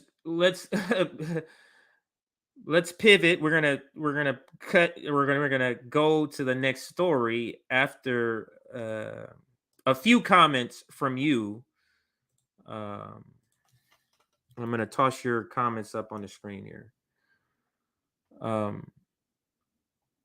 But this is the next story. Actually, let's go. No, let's stay here.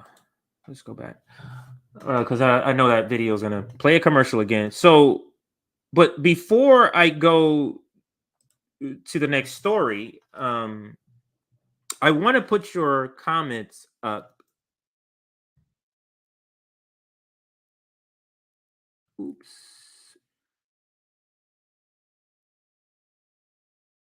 One second as I type this here. Okay. All right, so let's go to comments. I always want to give you an opportunity.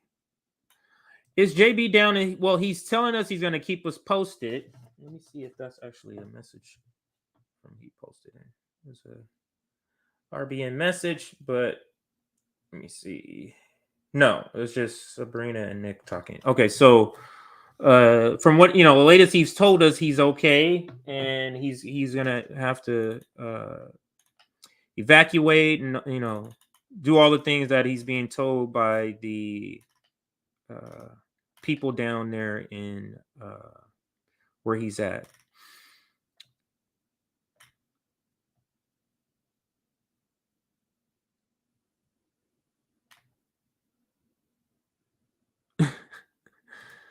Yeah, she anchors with Robbie. Robbie is a guy that Nick destroyed when he went on there. So here it goes. Makes you wonder if Favre won't run for office with those kind of financial moves. Yeah. He'll be like, the deep state is after me. Vote for me. Yes.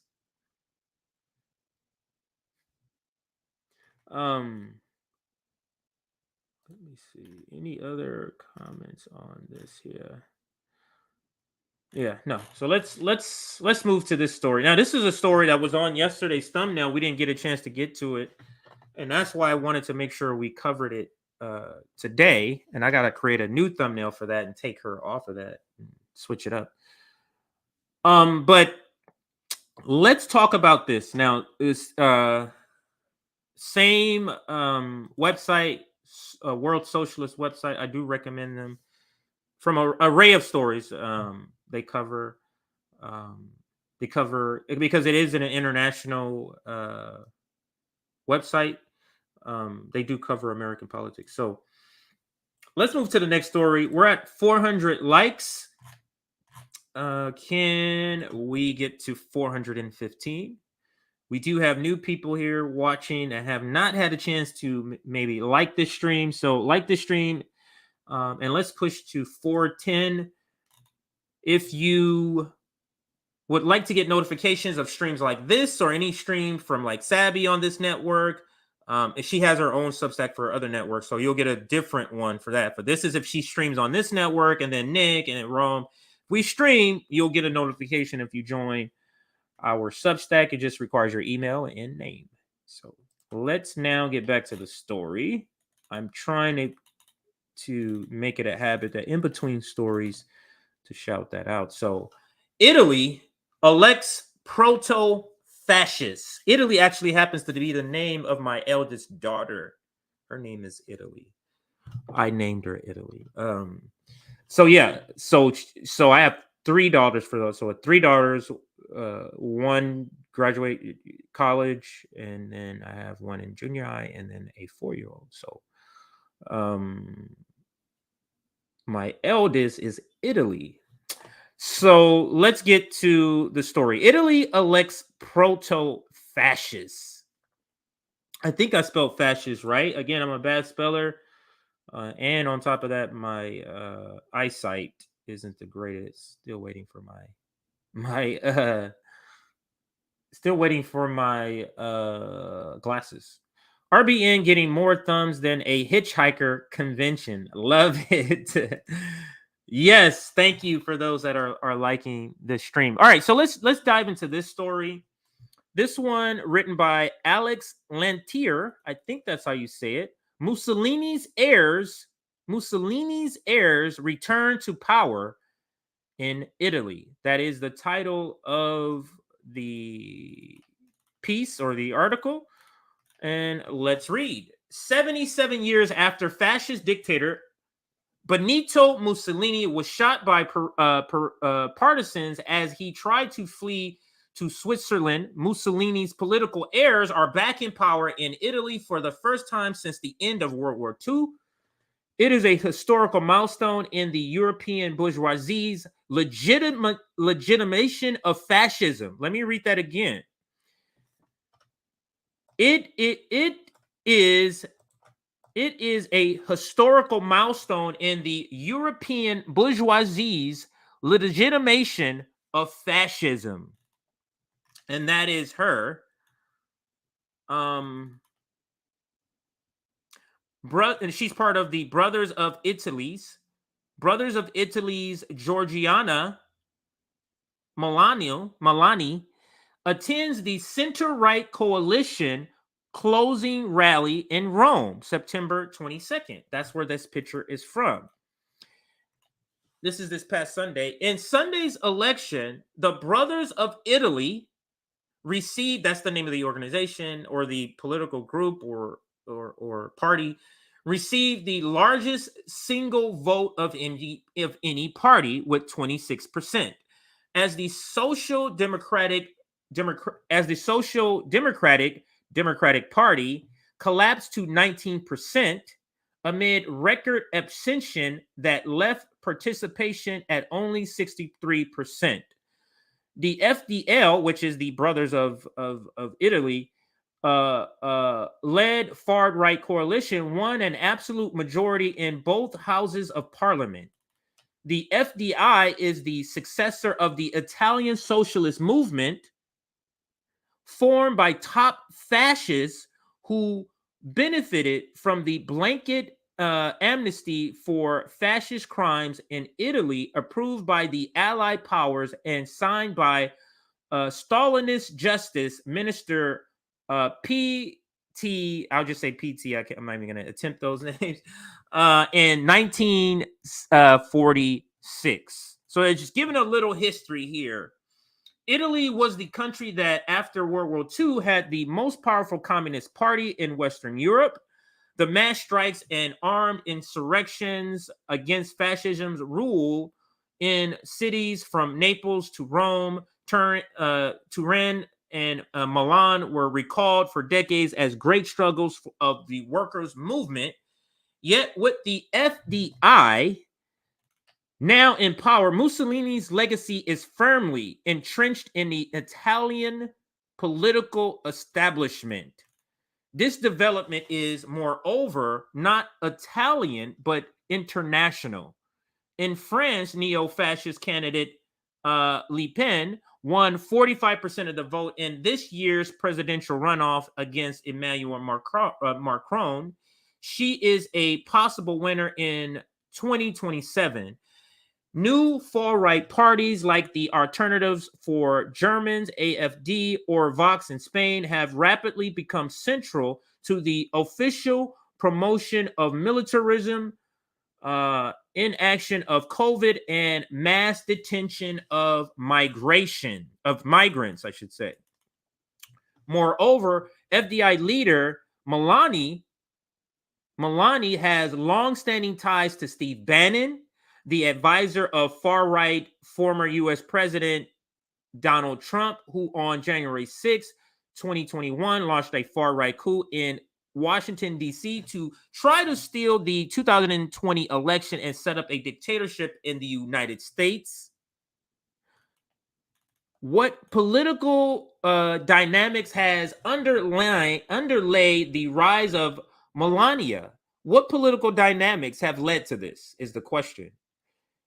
Is it not the growth of mass fascist movements in Italy and elsewhere, a century since Italian King Victor Emmanuel III made Mussolini prime minister after the 1922 March of Rome of his black shirt fascist squads? There is no equivalent today of the black shirts, petty bourgeoisie militia who murdered strikers and socialists or massacred entire villages to punish acts of resistance. Melani's rise is the product not of mass fascist sentiment, but of systemic disenfranchisement of the working class by the nationalist bureaucracy or the bureaucratic organizations that the media and the ruling elite have for decades presented as the left. So let me say that again. Melania's rise is the product not of mass fascist sentiment. So this is not people are masses, where we all want fascism, but of the systematic disenfranchisement of working class. So the systematic disenfranchisement, sort of like what's happening here, of the working class by nationalist bureaucratic organizations that the media and the ruling elite for decades presented as the left. That is actually similar, not quite far, but similar to what could possibly happen here in the United States. For whom could workers vote to express their opposition to the U.S. NATO war on Russia and in Ukraine that threatens to escalate into nuclear war, to multi-trillion euro bank bailouts of the rich that are impoverishing workers with inflation, or to the official inaction of COVID-19? There was none. On each burning issue facing workers, the PD or the remnants of the PD, communist inside the Communist Party of the in Italy, inside the Popular Union, had the same basic position as Melania. So let me kind of relate this to the United States. So we have a Democratic Party that purports to be left. This is the left. But aren't they quite overwhelmingly aligned with the right, with the fascists? Like, you're calling the Republicans fascists, But where are you aligned with these fascists? Militarism, the police state, taxes. So it's similar in the sense that we have a so-called left party that has been completely gutted by the working class, or the working class has been completely gutted out it and replaced by petty bourgeoisie. That's what we talk about the Democratic Party. Bill Clinton kind of is the person who began this shift, pushing out the working class, bringing in the rich suburbanites. That's exactly what's happening here. What this article is speaking to, sort of what happened and how she rose to power, how she gained to get to where she's at now.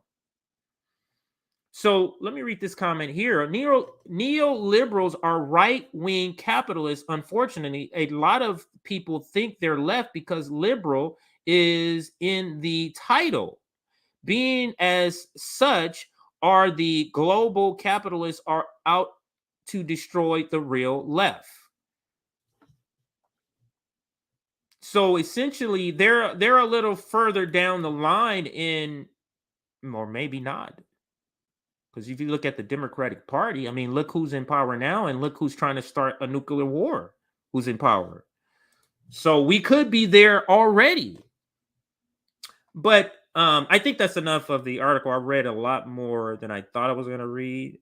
It was interesting to me. I don't know if it was interesting to you. These sort of articles that kind of reflect on history and kind of make relate them to today, and it's particular with the election of Melania. I think that's how you say her name. Is terrible, and this is a proto-fascist. And what is a proto-fascist? So let's look up for the American, or for the official meaning that I can give you here. I know what it means, but let's go.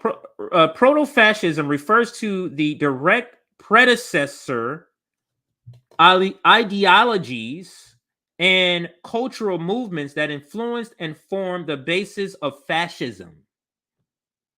So let me say that again. Proto-fascism refers to the direct predecessor ideologies and cultural movements that influenced and formed the basis of fascism. So that is the definition. I don't need to put it on the screen because I don't want to have to switch what I'm sharing. And I think I'm going to cut this particular topic there. Let me see. What else am I supposed to cover? Oops. You telling me Twitter? My Twitter is still not working here. What is? I can't. It's not letting me refresh on Twitter. So let me go to a different browser. Yeah, my what is it? Safari that comes with it? It's not pulling up Twitter, so I'm opening up Google. All right. So what did I want to? Now I forgot what I came here to show. What did I want to show here? Oh, I wanted to see what other topics. So we did the Bernie or Bust. Oh, Russell Brand and Chicago Water. Damn, I gotta go. Which one can we push? Let's do the Russell Brand because it is in a title. So let's do Russell Brand. All right, so let's move to that story. So now, if I spell something wrong, everybody knows I'm not a good speller. I think it was Russell with 2 S's, 2 L's. Russell Brand is Censored. So Russell Brand Censored, and let's pull or switch screens here and share the Russell Brand video that he put out. I believe it was yesterday. Where is it? I have so many screens up. Okay, here we go.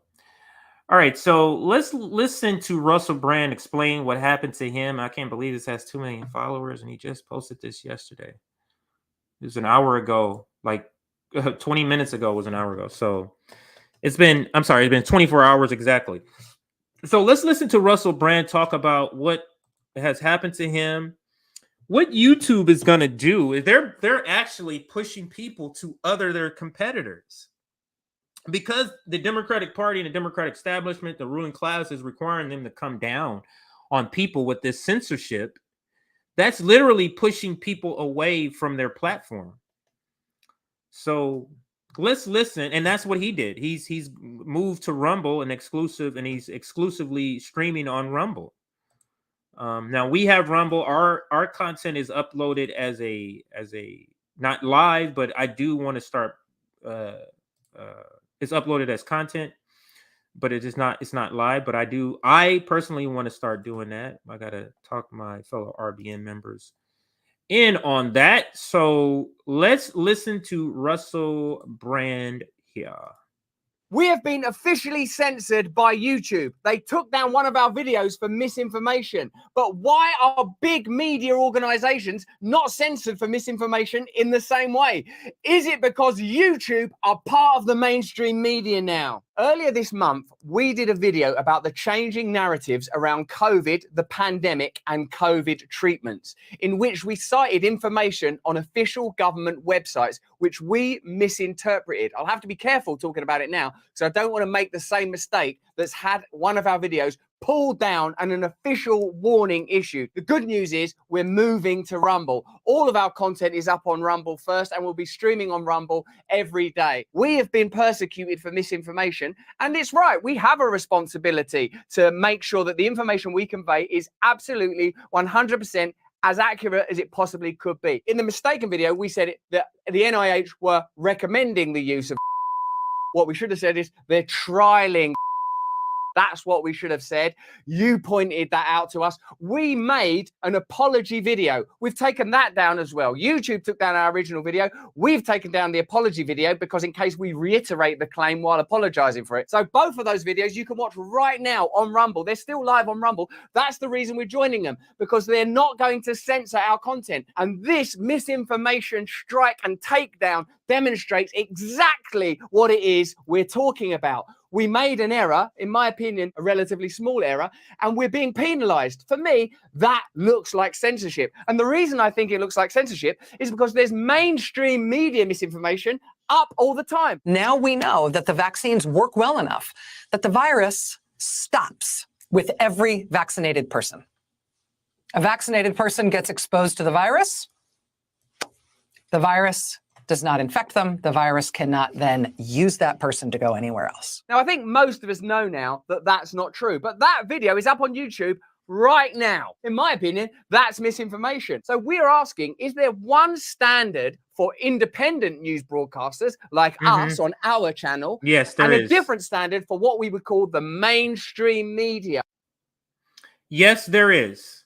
There's a different standard because state lies, and I've said this before, state lies are okay. Like lies by the state, lies by the government, lies by politicians. Those are all okay. By YouTube finds that is okay. Twitter, Facebook, that's all fine.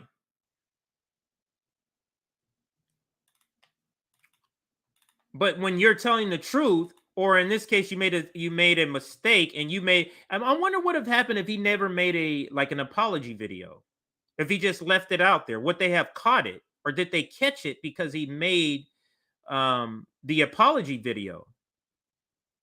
And let's now read an article here.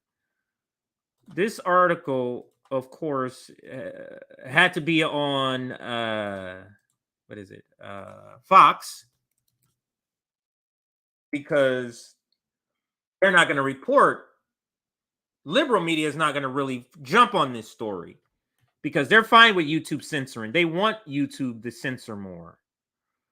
So this is the article. Let's read just a little bit of it about Russell Brand. And Okay, so Russell Brand says YouTube taking down his video for misinformation looks like censorship. Brand will live stream with Glenn Greenwald on Rumble instead. So let's read. Comedian and commentator Russell Brand called out YouTube Tuesday for punishing individuals for getting COVID facts wrong when he feels their mainstream media misinformation, when he feels there's mainstream media information up all the time. We have been officially censored. Okay, so he said that in the video. I don't need to. I'll read it. It's a quote. We have been officially censored by YouTube, Brand declared in a video he shared on Twitter. They took down one of our videos for misinformation, but why are big media organizations not censored for misinformation in the same way? It is because YouTube are part of the mainstream media. Is it because YouTube is part of the mainstream media now? And Brand said a previous video about COVID was taken down because we cited information on the website which we misinterpreted, which we covered. He said, we made an apology video. We've taken down that as well. YouTube took our, so that's a quote from what we just saw. I don't want to rehash some of the things we've already. Wow, that's your only part of the article. So let's move to something else, because I do have another, not move to another topic, but another source, because I have another item to share for the story. So obviously that was not the one I was looking for. So my bad, everybody. That was not the one I was looking for. But anyway, it still covered the gist, because there's like a shorter version of the article, and then there's a longer version. And maybe it's possibly a different article or written by a different person. So I got the shorter version one, and I wanted to read you the longer version one. But anyway, let's go to this other tweet. I think I got the right one here. Do I?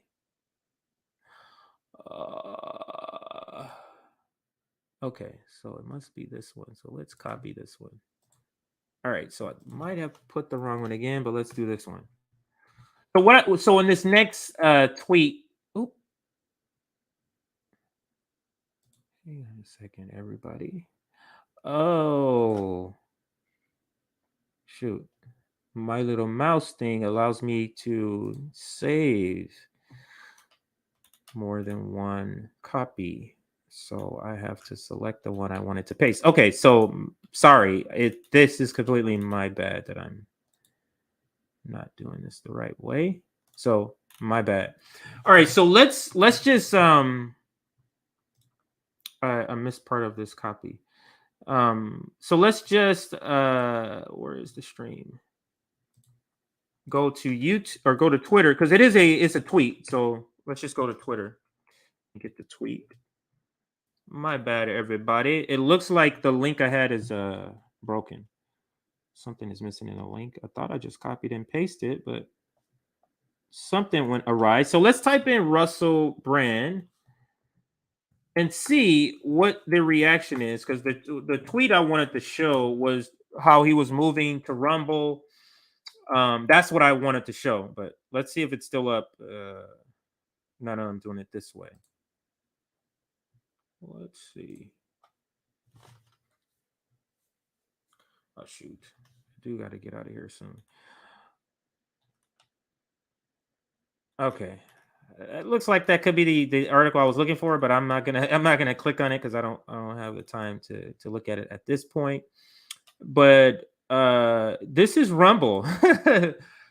Rumble capitalizing on it. So breaking news: YouTube strikes Russell Brand's channel immediately before his exclusive live show starts on Rumble tomorrow.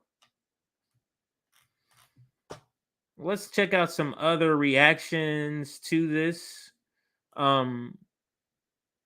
There is Glenn Greenwald, which is right here, because I think he's going to appear on it. So Like Substack and Callin, Rumble has no ideology. Corporate media tactics is to brand anything they can't control as far right. They're already doing that here, despite the first two hosts being me and Russell Brand. It won't work. Is a content neutral free platform, and they're talking about this is like a long tweet where he's talking about everything, but this is the first tweet of his. But it's a long tweet where he's talking about a bunch of stuff. So not a bunch of stuff, but this topic, but it's a long tweet. Or he's saying a bunch of stuff is what I meant to say. People still don't grasp how much Rumble's audience size has exploded. And the more repressive and censorship mad Google's YouTube gets, the more free speech platforms will grow. Beyond political voices, there's now a huge stream of Gen Z and culture creators migrating there too. Wow. So as the Washington Journal last week reported, Rumble is now funding a network of live 1-hour primetime news and political shows. The funding for talent and staff and studio is on par with cable budgets, but it will be fully independent with no specific constraints. And that's the article he puts there. And then here, the first of these new live Rumble shows to launch will be Russell Brand's tomorrow, which is today, at noon Eastern, which was 9 a.m. my time. So that was that was a while ago. Russell built one of the largest YouTube audiences in the millions for far more than CNN and MSNBC. That's why YouTube banned him.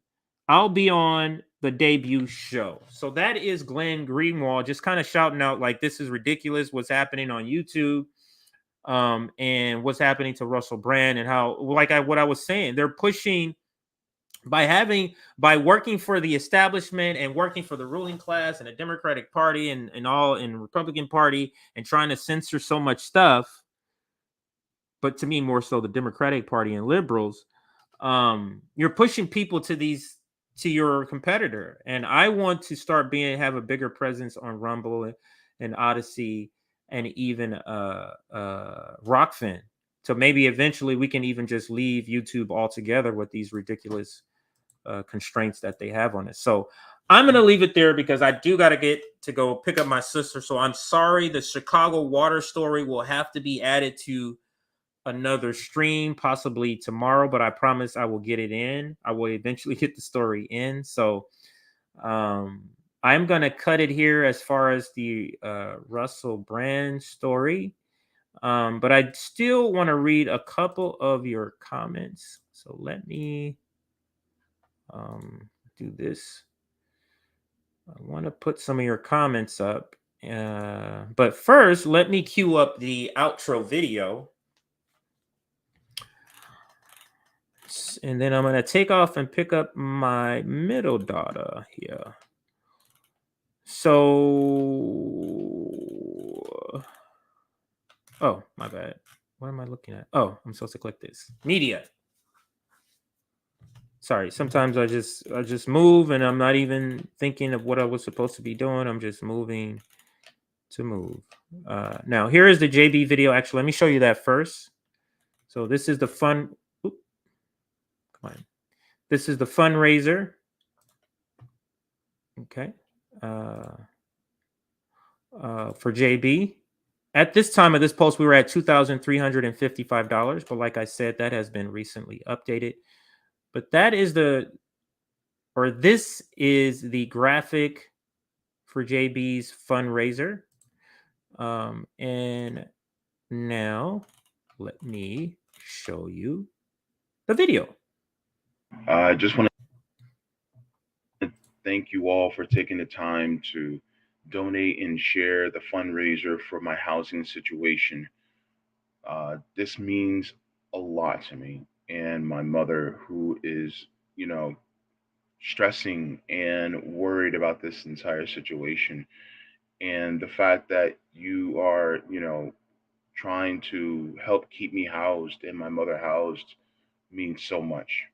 So right now we're at the halfway point, which is, it leaves me speechless just to. So again, the video was done when you say halfway point, that was the 2300, 23 something. That was the halfway point. But since then, yesterday, we've already gained more than $1,000. So let's see if we can push this to the target of $5,000. But let's listen to the rest of JB's video. To know that so many people care so deeply about the situation with myself and my mother's. Unfortunately, our situation is not a rarity, and our situation is, you know, it's so widespread that there's so many people going through this just like I am. As somebody that's on a fixed income, it's nearly impossible to keep my head above water. Unfortunately, this system is unsustainable. And so many of us are going through it, and it just shows how unsustainable this system really is. I want to thank my comrades at RBN, Nick, Rome, CJ, Sabi, and everybody who has either shared or everyone who has donated and people who just sent thoughtful energy my way. It means so much to me. Your compassion and empathy really shows that it's going to save us all, and you give me more today, and I can't thank you enough.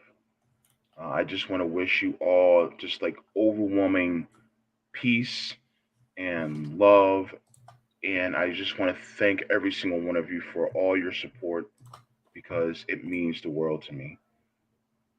It just shows that you truly do believe in leaving the world better than you found it. And I just can't thank you enough. And yeah, thank you so much. All right, so that is JB. If you're able to contribute, thank you so much. And I think we're gonna end there. I think that'll be our outro video, and I think that'll be enough. So I'm gonna head out. I gotta go skate and pick up my middle daughter. So everybody have a great rest of your day. If you're able to contribute to JB, perfect. If not, maybe you can just retweet that. If you go to the RBN Twitter page and retweet that, that'll also help get the word out about this fundraiser. So thank you for watching, and I'll see you next time.